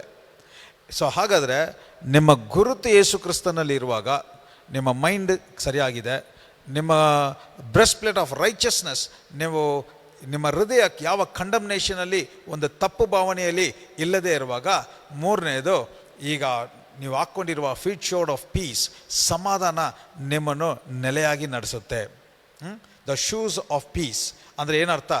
ಯಾವ ಜಾಗದಲ್ಲಿ ಮೈಂಡ್ ಕ್ಲಾರಿಟಿ ಇದೆಯೋ, ನಾನು ನೀತಿವಂತನ ಅಂತ ಗೊತ್ತೋ, ಅಲ್ಲಿ ಸ್ಟ್ರೆಸ್ ಇರೋದಿಲ್ಲ, ಅಲ್ಲಿ ಗೊಂದಲ ಇರೋದಿಲ್ಲ, ಅಲ್ಲಿ ಭಯ ಇರೋದಿಲ್ಲ. ಸೊ ಎಲ್ಲಿ ಅಲ್ಲಿಲ್ವೋ ಅಲ್ಲಿ ಸಮಾಧಾನ ಇರುತ್ತೆ. ಸೊ ಹಾಗಾದರೆ ಶೂಸ್ ಆಫ್ ಪೀಸ್ ಅಂತ ಹೇಳುವಾಗ, ನೀವು ಯಾವಾಗ ನಿಮ್ಮ ಮೈಂಡ್ ಮತ್ತು ನಿಮ್ಮ ಹೃದಯವನ್ನು ಕಾಮಾಗಿ ಇಟ್ಕೊಂಡಿರುವಾಗ ಸಮಾಧಾನದಿಂದ ನೀವು ನಡೆಯುವಿರಿ. Third one. ಸೊ ಸಮಾಧಾನ ಇರುವ ಜಾಗದಲ್ಲಿ ಈಗ ಇದು 3 ಇದ್ದರೆ, ನಾಲ್ಕನೇದು ದ ಶೀಲ್ಡ್ ಆಫ್ ಫೇತ್.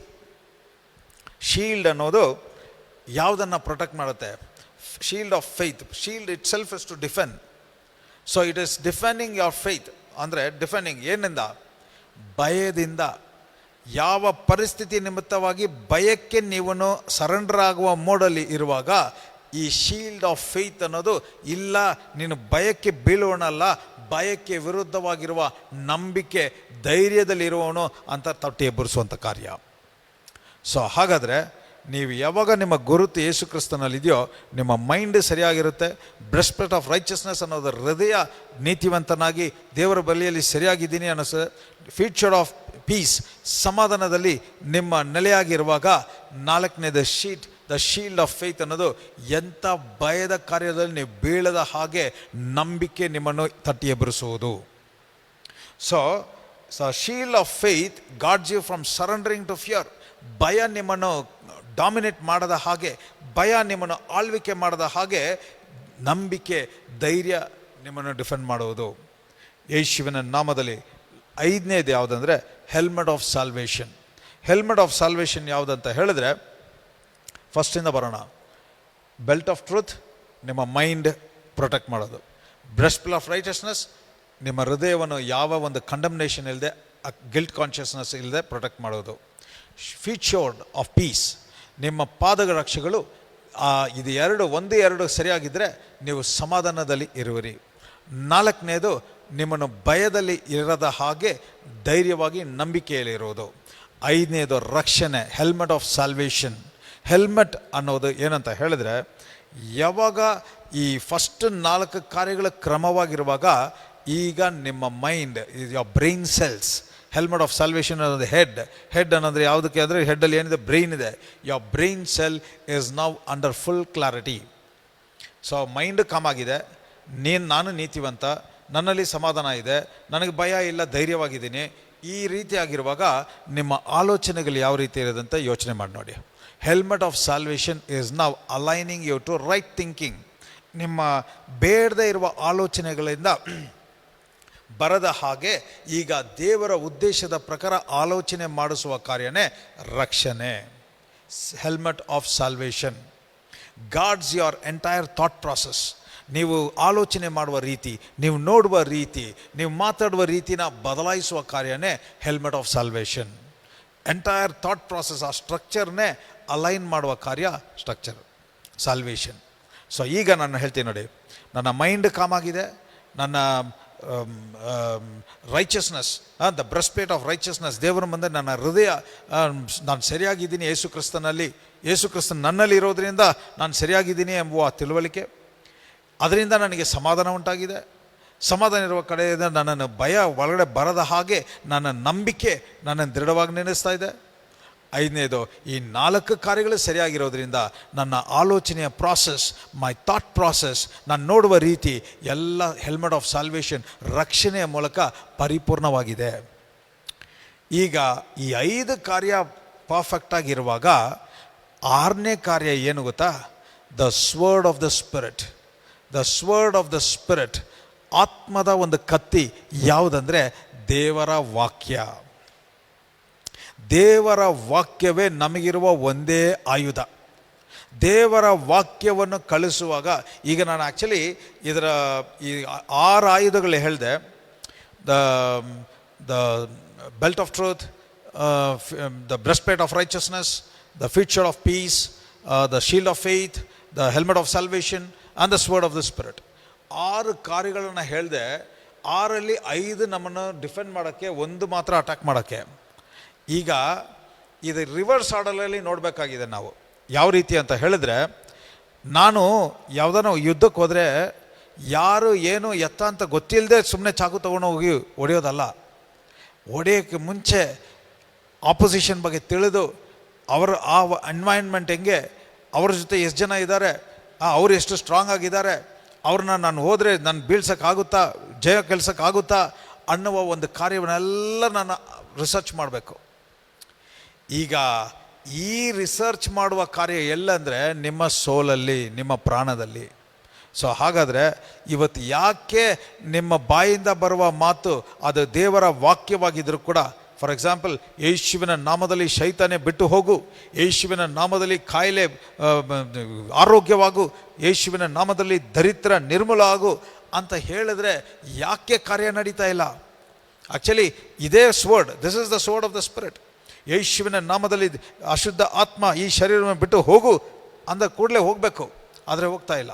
ಯಾಕಂತ ಹೇಳಿದ್ರೆ ಫಸ್ಟ್ 5 ಕಾರ್ಯಗಳ ಬಗ್ಗೆ ನಮಗೆ ತಿಳುವಳಿಕೆ ಇಲ್ಲದೆ ಸುಮ್ಮನೆ ವಾಕ್ಯವನ್ನು ತಗೊಂಡು ಮಂತ್ರ ಹೇಳೋ ಥರ ಹೇಳ್ತಾ ಇದ್ವಿ, ಅದು ಕೆಲಸನೇ ಮಾಡ್ತಾ ಇಲ್ಲ. ಸೊ ಹಾಗಾದರೆ ಈ 6 ಆಯುಧಗಳಲ್ಲಿ ಇದರಲ್ಲಿ ನಾನು ಕತ್ತಿ ತಗೊಂಡು ಹೊಡೆಯೋಕ್ಕೆ ಮುಂಚೆ ಫಸ್ಟ್ 5 ಕಾರ್ಯಗಳು ನನ್ನಲ್ಲಿ ಕರೆಕ್ಟಾಗಿರಲೇಬೇಕು. ಸೊ ಹಾಗಾದರೆ ಏನರ್ಥ? ನಾನು ಗಂಭೀರವಾಗಿ, ದೃಢವಾಗಿ, ಧೈರ್ಯವಾಗಿ ದೇವರ ವಾಕ್ಯವನ್ನು ಆಯುಧವಾಗಿ ಕಲಿಸ್ತಾ ಇದ್ದೀನಿ ಅಂದರೆ, ಆ ಮಾತು ಮಾಹಿತಿಯಾಗಿರದೆ ಅದು ಅಭಿಷೇಕ ಮಾಡಲ್ಪಟ್ಟು ಆತ್ಮವಾಗಿಯೂ ಜೀವವಾಗಿಯೂ ಆ ಮಾತನ್ನು ನನ್ನ ಬಾಯಿಂದ ಕಳಿಸ್ತಾ ಇದ್ದೀನಿ ಅಂದರೆ, ಅದು ಕಾರ್ಯ ಸಾಧಿಸುವ ಮಾತಾಗಿರಬೇಕು ಹೊರತು ಅದು ಸುಮ್ಮನೆ ಸಾಧಾರಣ ಮಾಹಿತಿಯಾಗಿರಕೂಡದು. ಯಾವ ರೀತಿ ಯೇಸು ಹೇಳಿದ್ರು, ಇಲ್ಲದೇ ಇರುವುದನ್ನು ಇರುವ ಹಾಗೆ ಕರೆಯುವಾತನಾಗಿದ್ದಾನೆ ಅಂತ ಹೇಳಿದ್ರೆ, ನಾನು ಒಂದು ಆಯುಧವನ್ನು ಕಳಿಸಿದ್ರೆ ಅದು ನೆರವೇರದೆ ಕಾರ್ಯ ಸುಮ್ಮನೆ ವಾಪಸ್ ಬರಲ್ಲ. ಸೊ ಹಾಗಾದರೆ ಈಗ ನಾನು ಕಳಿಸುವ ಮಾತು ಅದು ಆಯುಧವಾಗಿ ಅದು ಕಾರ್ಯ ಸಾಧಿಸಿಬಿಟ್ಟು ಬರಬೇಕು ಅಂತ ಹೇಳಿದ್ರೆ, ಆ ಮಾತು ಕಳಿಸುವಾಗಲೇ ನಾನು ಯಾವ ಭಾವನೆಯಲ್ಲಿದ್ದೀನಿ, ಯಾವ ತಿಳುವಳಿಕೆ ಇದ್ದೀನಿ, ಯಾವ ಗುರುತಲ್ಲಿದ್ದೀನಿ, ಯಾವ ಒಂದು ಬಲದಲ್ಲಿದ್ದೀನಿ, ಯಾವ ಸಾಮರ್ಥ್ಯದಲ್ಲಿದ್ದೀನಿ ಅನ್ನೋದು ನನಗೆ ಚೆನ್ನಾಗಿ ಗೊತ್ತಿರಬೇಕು. ಈಗ ನನ್ನ ಮೈಂಡಲ್ಲಿ ಈಗ 5 ಆಯುಧಗಳಿಂದ ನನ್ನ ಹೆಲ್ಮೆಟ್, ನಾನು ಸತ್ಯದಲ್ಲೇ ನಾನು ಬೇರೆಯವರಿದ್ದೀನಿ, ನನ್ನ ಗುರುತೇ ಯೇಸು ಕ್ರಿಸ್ತನಲ್ಲಿ, ನಾನೇನು ಯಾರು ಅಕ್ಯೂಸ್ ಮಾಡೋಕ್ಕಾಗಲ್ಲ. ಯಾಕಂದರೆ ನನ್ನ ಮನಸ್ಸು, ನನ್ನ ಹೃದಯ, ನನ್ನ ಬ್ರೆಸ್ಟ್, ನಾನು ಯೇಸು ಕ್ರಿಸ್ತನಲ್ಲಿ ನೀತಿಯಾಗಿರೋದ್ರಿಂದ ದೇವರ ಮುಂದೆ ನಿಂತ್ಕೊಳ್ಳೋಕ್ಕೆ ನನಗೆ ಎಲಿಜಿಬಿಲಿಟಿ ಇದೆ. ನನ್ನ ಹೃದಯ ಈಗ ಸಮಾಧಾನದಿಂದ ಇದೆ. ನನಗೆ ಈಗ ಡಿಫೆಂಡ್ ಮಾಡೋಕ್ಕೆ ನಂಬಿಕೆ ಎಂಬುವ ಧೈರ್ಯ ಇದೆ. ನನ್ನ ಈಗ ರಕ್ಷಣೆ ಎಂಬುವ ಒಂದು ಆಲೋಚನೆಗಳು ನಾನೀಗ ಮಾಡ್ತಾ ಇರುವುದೇ ನನ್ನ ಸ್ವಂತ ಆಲೋಚನೆಗಳಿಂದ ಅಲ್ಲ, ಯೇಸು ಕ್ರಿಸ್ತನ ಆಲೋಚನೆಗಳಿಂದ ಅಂತ 5 ಆಯುಧಗಳಲ್ಲೂ ಕರೆಕ್ಟಾಗಿರುವಾಗ, ಈಗ ಇದರ ಇನ್ಫ್ಲೂಯೆನ್ಸಿಂದ ಈಗ ಒಂದು ಮಾತನ್ನು ಕಳಿಸುವಾಗ, ಈ ಮಾತು ಈ ಶರೀರದಿಂದ ಉಂಟಾದದಲ್ಲ, ಇದು ಯೇಸು ಕ್ರಿಸ್ತನ ಗುರುತಿನಿಂದ, ಯೇಸು ಕ್ರಿಸ್ತನ ನೀತಿಯಿಂದ, ಯೇಸು ಕ್ರಿಸ್ತನ ಸಮಾಧಾನದಿಂದ, ಯೇಸು ಕ್ರಿಸ್ತನ ನಂಬಿಕೆಯಿಂದ, ಯೇಸು ಕ್ರಿಸ್ತನ ಒಂದು ಕ್ಲಾರಿಟಿಯಿಂದ, ಯೇಸು ಕ್ರಿಸ್ತನ ರಕ್ಷಣೆಯಿಂದ ಈಗ ಈ ಮಾತನ್ನು ಕಳಿಸ್ತಾ ಇದ್ದೀನಿ ಅಂತ ಹೇಳುವಾಗ, ಆ ಮಾತು ಆತ್ಮವಾಗಿಯೂ ಜೀವವಾಗಿಯೂ ಅಭಿಷೇಕ ಮಾಡಲ್ಪಟ್ಟು ಕಾರ್ಯ ಸಾಧಿಸುವ ಆಯುಧವಾಗಿ ಅದು ಹೋಗಿ ಆ ಕಾರ್ಯವನ್ನು ಹಾಗೆಯೇ ನೆರವೇರಿಸುವುದು ಅಂತ ಡಿಕ್ಲೇರ್ ಮಾಡ್ತಾ ಇದ್ದೀನಿ. This is how you destroy the works of the devil. ಯೇಸುವಿನ ನಾಮದಲ್ಲಿ ಈಗ ಇದನ್ನು ಸಮರೈಸ್ ಮಾಡಿ ಹೇಳ್ತೀನಿ ನೋಡಿ. ಸತ್ಯದಲ್ಲಿ ನೀವು ಬೇರೆಯಿರುವಾಗ ನೀವು ನೀತಿವಂತರಾಗಿ ಇರುವುದು. ನೀವು ನೀತಿವಂತರಾಗಿ ಇದ್ದೀನಿ ಅಂತ ತಿಳುವಳಿಕೆ ಉಂಟಾದರೆ ನೀವು ಸಮಾಧಾನದಲ್ಲೇ ಇರುವುದು. ನೀವು ಸಮಾಧಾನದಲ್ಲೇ ಇರುವಾಗ ನೀವು ನಂಬಿಕೆಯಲ್ಲೇ ನಡೆಯುವರು. ನೀವು ನಂಬಿಕೆಯಲ್ಲಿ ಇರುವಾಗ ನೀವು ಪರಿಪೂರ್ಣದ ರಕ್ಷಣೆಯಲ್ಲಿ ಇದ್ದೀರಾ. ರಕ್ಷಣೆಯಲ್ಲಿ ಇದ್ದು ನೀವು ಕಳಿಸುವ ಒಂದೊಂದು ದೇವರ ವಾಕ್ಯವು ಅದು ಆಯುಧವಾಗಿ ಬಲವಾಗಿ ಕಾರ್ಯವನ್ನು ಸಾಧಿಸುತ್ತಂತ ಯೇಸುವಿನ ನಾಮದಲ್ಲಿ ಡಿಕ್ಲೇರ್ ಮಾಡ್ತಾ ಇದ್ದೀನಿ. This is the weapon to overcome any power of the devil in the mighty name of Jesus. ಯೇಸುವಿನ ನಾಮದಲ್ಲಿ ಇವತ್ತು ಕೇಳ್ತಾ ಇರುವ ಪ್ರತಿಯೊಬ್ಬರು ಕೂಡ ನೀವು ಸಾಧಾರಣ ವಿಷಯವನ್ನು ಕೇಳಿಸ್ತಾ ಇಲ್ಲ.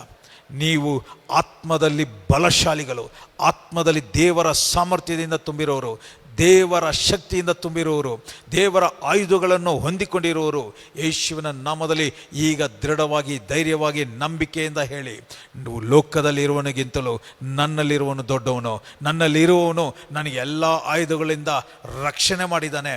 ಆದ್ದರಿಂದ ಆ ಧೈರ್ಯದಿಂದ ಈಗ ದೇವರ ವಾಕ್ಯವನ್ನು ಒಂದೊಂದು ಅರಿಕೆ ಮಾಡುವಾಗ ಆ ವಾಕ್ಯದ ಬಲ, ಆ ವಾಕ್ಯದ ಸಾಮರ್ಥ್ಯ, ಆ ವಾಕ್ಯದ ಜೀವ ನಮ್ಮ ಒಬ್ಬೊಬ್ಬರಲ್ಲೂ ಅದು ಹಾಗೆ ಕಾರ್ಯವನ್ನು ಸಾಧಿಸುವುದಂತ ಯೇಸುವಿನ ನಾಮದಲ್ಲಿ ಡಿಕ್ಲೇರ್ ಮಾಡ್ತಾ ಇದ್ದೀನಿ.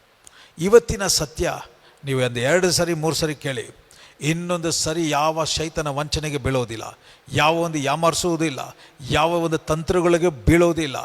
ಯಾವ ಕಾರ್ಯ ಶೈತಾನಂತ ಸರಿಯಾಗಿ ತಿಳಿದು ಈಗ ನಿಮ್ಮಲ್ಲಿರುವ ಆ ಒಂದು ಸತ್ಯದ ಆತ್ಮ ನಿಮ್ಮನ್ನು ಬಿಡುಗಡೆ ಮಾಡಿ ಅದನ್ನು ನಿರ್ಮೂಲ ಮಾಡಿ ಅಲ್ಲಿ ದೇವರ ನಾಮ ಮಹಿಮೆ ಪಡುವಂಥ ಕಾರ್ಯಗಳು ನಿಮ್ಮಲ್ಲಿ ಪ್ರಕಟವಾಗುವುದು.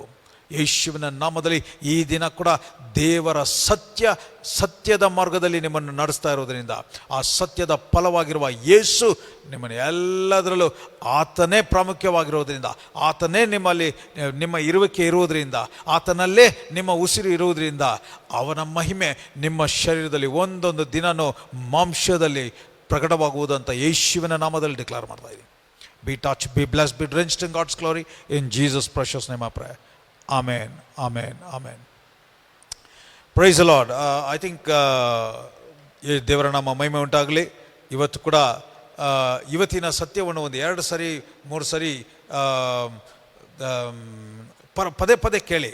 ಐ ಆಮ್ ಟೆಲಿಂಗ್ ಯು, ಈಗ ಕೂಡ ಇದನ್ನು ಪದೇ ಪದೇ ಕೇಳುವಾಗ ಏನಾಗುತ್ತೆ ಅಂತ, ನಿಮ್ಮ ಆತ್ಮದ ಮನುಷ್ಯನಿಗೆ ಆಹಾರ ಕೊಡ್ತಾ ಇದ್ದೀರಾ. ಈ ಕೇಳುವ ವಾಕ್ಯ ಆತ್ಮವಾಗುವಾಗ ಈಗ ಈ 5 ಆಯುಧಗಳನ್ನು ನೀವು ಹೆಂಗೆ ಶರೀರದಲ್ಲಿ ಹಾಕ್ಕೊತೀರೋ ಆ ಥರ ನಿಮ್ಮ ಆತ್ಮ ಹಾಕ್ಕೊಳ್ಳುತ್ತೆ. ಇದನ್ನು ಹಾಕ್ಕೊಂಡಾಗೆಲ್ಲ ನಿಮಗೆ ಬರುವ ಧೈರ್ಯ ಬೇರೆ ಲೆವೆಲಲ್ಲಿರುತ್ತೆ.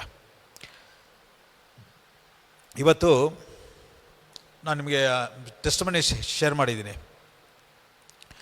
ದುಷ್ಟಶಕ್ತಿಗಳು ದುರಾತ್ಮ ಹಿಡಿದಿರೋ ವ್ಯಕ್ತಿಗಳನ್ನ ನಾನೇನು ಮಾಡಲು ನಿಂತು ಅವ್ರನ್ನ ನಾನು ಕಣ್ಣಿಟ್ಟು ಕಣ್ಣನ್ನು ನೋಡುವಾಗ ನೋಡು ಅಂದ್ರೇ ಅವರಿಂದ ನೋಡೋಕ್ಕಾಗೋದಿಲ್ಲ. ಸೊ ಯೂಶ್ವಲಿ ನೀವು ಆತ್ಮದಿಂದ ತುಂಬಿಲ್ಲದೆ ಇರುವಾಗ ಅವ್ರನ್ನ ನೋಡಿದ್ರೆ ನಿಮಗೆ ಭಯ ಆಗಿಬಿಡುತ್ತೆ. ಆದರೆ ನೀವು ಇಂಥ ಒಂದು ಆಯುಧವನ್ನು ಹಾಕ್ಕೊಂಡು ದೇವರ ಸತ್ಯದಲ್ಲಿ ಬೇರೂರಿ ಆತ್ಮಭರಿತರಾಗಿದ್ದು ಅವ್ರನ್ನ ನೋಡುವಾಗ ಅವರು ನಿಮ್ಮನ್ನು ನೋಡಿದ ತಕ್ಷಣ ಬಿದ್ದೋಗ್ಬಿಡ್ತಾರೆ.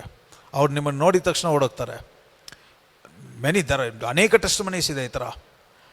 ಯಾಕಂತ ಹೇಳಿದ್ರೆ ನಿಮ್ಮನ್ನು ನೋಡುವಾಗ ಇಬ್ಬರು ಬಂದು ಕಣ್ಣಿಟ್ಟು ಕಣ್ಣು ನೋಡುವಾಗ ಅಲ್ಲಿ ಶರೀರದ ಕಣ್ಣುಗಳು ನೋಡ್ತಾ ಇಲ್ಲ. ಅಲ್ಲಿರುವ ದುರಾತ್ಮ ಇಲ್ಲಿರುವ ಲೋಕದಲ್ಲಿರುವನಿಗಿಂತಲೂ ಈ ಶರೀರದಲ್ಲಿರುವನು ದೊಡ್ಡವನೆಂಬ ಆ ಆತ್ಮವನ್ನು ನೋಡುವಾಗ ಅವನಿಂದ ನೋಡದೆ ಅಲ್ಲಿಂದ ಓಡಿ ಹೋಗ್ತಾ ಇದ್ದಾನೆ. ಯೇಸುವಿನ ನಾಮದಲ್ಲಿ ನಾನು ಹೇಳ್ತಾ ಇದ್ದೀನಿ, ನಾವು ಗದರಿಸಿ ಅವರ ಗಟ್ಟಲೆ ಪ್ರಾರ್ಥನೆ ಮಾಡಿ ಫಾಸ್ಟಿಂಗ್ ಮಾಡಿ ಪ್ರಾರ್ಥನೆ ಮಾಡೋದಲ್ಲ.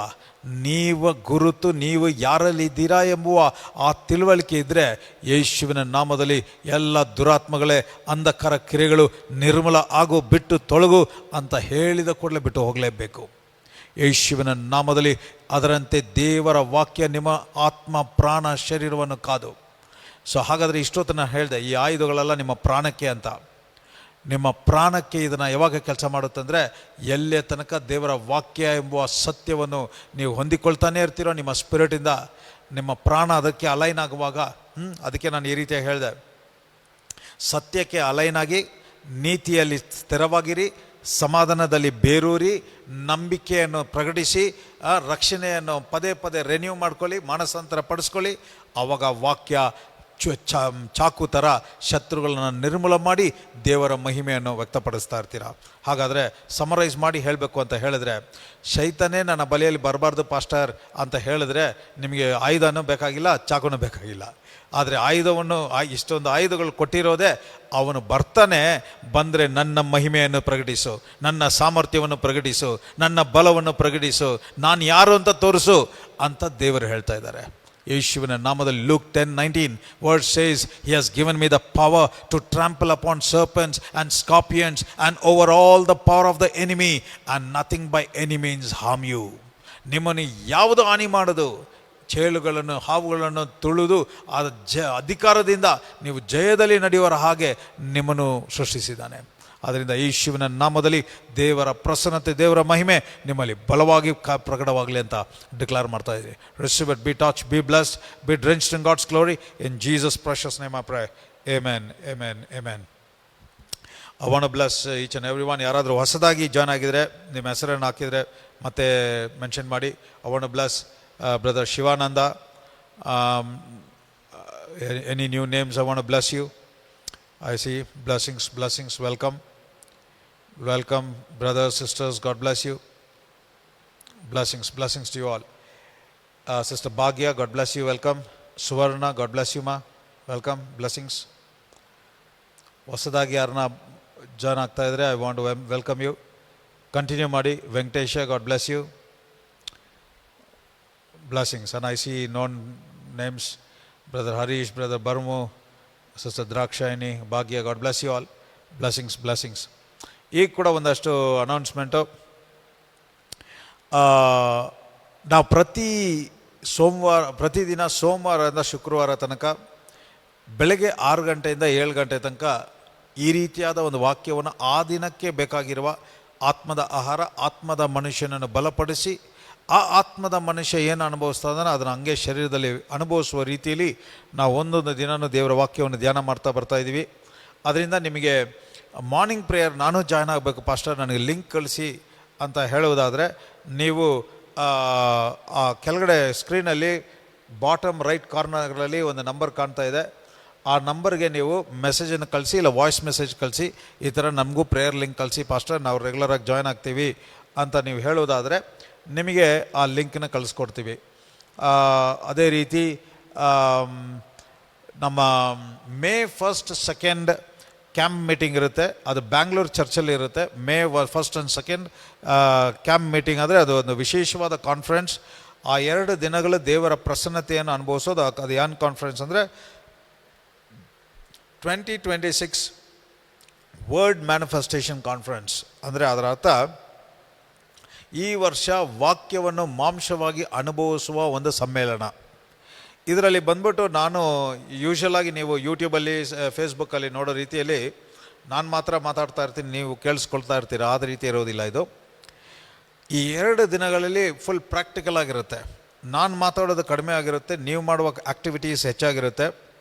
ಅಲ್ಲಿ ದೇವರ ವಾಕ್ಯ ನಿಮ್ಮ ಶರೀರದಲ್ಲಿ ಯಾವ ರೀತಿ ಕೆಲಸ ಮಾಡುತ್ತೆ ಅಂತ ನೀವು ಅನುಭವಿಸಿ ಸಾಕ್ಷಿ ಹೇಳ್ತಾ ಇರ್ತೀರ. So it will be more of practical sessions. ಅದರಿಂದ ಇದು ಬಂದು ಇಲ್ಲಿಗೆ ಬಂದು ಅಟೆಂಡ್ ಮಾಡೋರಿಗೆ ಮಾತ್ರ, ಇದನ್ನು ನಾವು ಲೈವ್ ಮಾಡೋದಿಲ್ಲ. ಅದರಿಂದ ಈಗಾಗಲೇ ಆಲ್ಮೋಸ್ಟ್ 50-60% ಆಲ್ರೆಡಿ ಹೆಸರನ್ನು ಕೊಟ್ಟು ಬುಕ್ ಮಾಡಿಬಿಟ್ಟಿದ್ದಾರೆ. It is only for 100 members ನಾವು ಟಾರ್ಗೆಟ್ ಮಾಡ್ತಾಯಿದ್ದೀವಿ. ಅದರಿಂದ ಇದರಲ್ಲಿ ಆಸಕ್ತಿ, ನಾನು ಜಾಯ್ನ್ ಆಗಬೇಕು ಅಂತ ಆಸಕ್ತಿ ಉಳ್ಳವರು ಈಗ ಸದ್ಯಕ್ಕೆ ಬಂದ್ಬಿಟ್ಟು ಅಲ್ಲಿ ಬಾಟಮ್ ರೈಟ್ ನಂಬರಲ್ಲಿ ನಾನು ಕ್ಯಾಂಪ್ ಮೀಟಿಂಗ್ಗೆ ಜಾಯ್ನ್ ಆಗೋಕ್ಕೆ ಆಸೆ ಇದೆ, ಮಾಹಿತಿ ಕಳಿಸಿ ಅಂತ ನೀವು ಒಂದು ಮೆಸೇಜನ್ನ ಕಳಿಸಿ. ನೀವು ಮೆಸೇಜ್ ಅಥವಾ ವಾಯ್ಸ್ ಮೆಸೇಜ್ ಕಳಿಸೋದಾದರೆ ನಿಮಗೆ ಬೇರೆ ಡೀಟೇಲ್ಸ್ನ ಕಳಿಸ್ಕೊಡ್ತೀವಿ ನಾವು. ಸೊ ಇದರ ಮೂಲಕ ನೀವು ಈ ಬರುವ May 1st and 2nd Friday Saturday ಬರುತ್ತೆ. ಅದು 2 ದಿನ ಫುಲ್ ಡೇ ದೇವರ ಪ್ರಸನ್ನತೆಯಲ್ಲಿ ಸೋಕಾಗಿ ದೇವರ ಮಹಿಮೆಯನ್ನು ಅನುಭವಿಸುವ ಪ್ರಾಕ್ಟಿಕಲ್ ಆಗಿರುವ ಒಂದು ಸಮ್ಮೇಳನ ಅದು.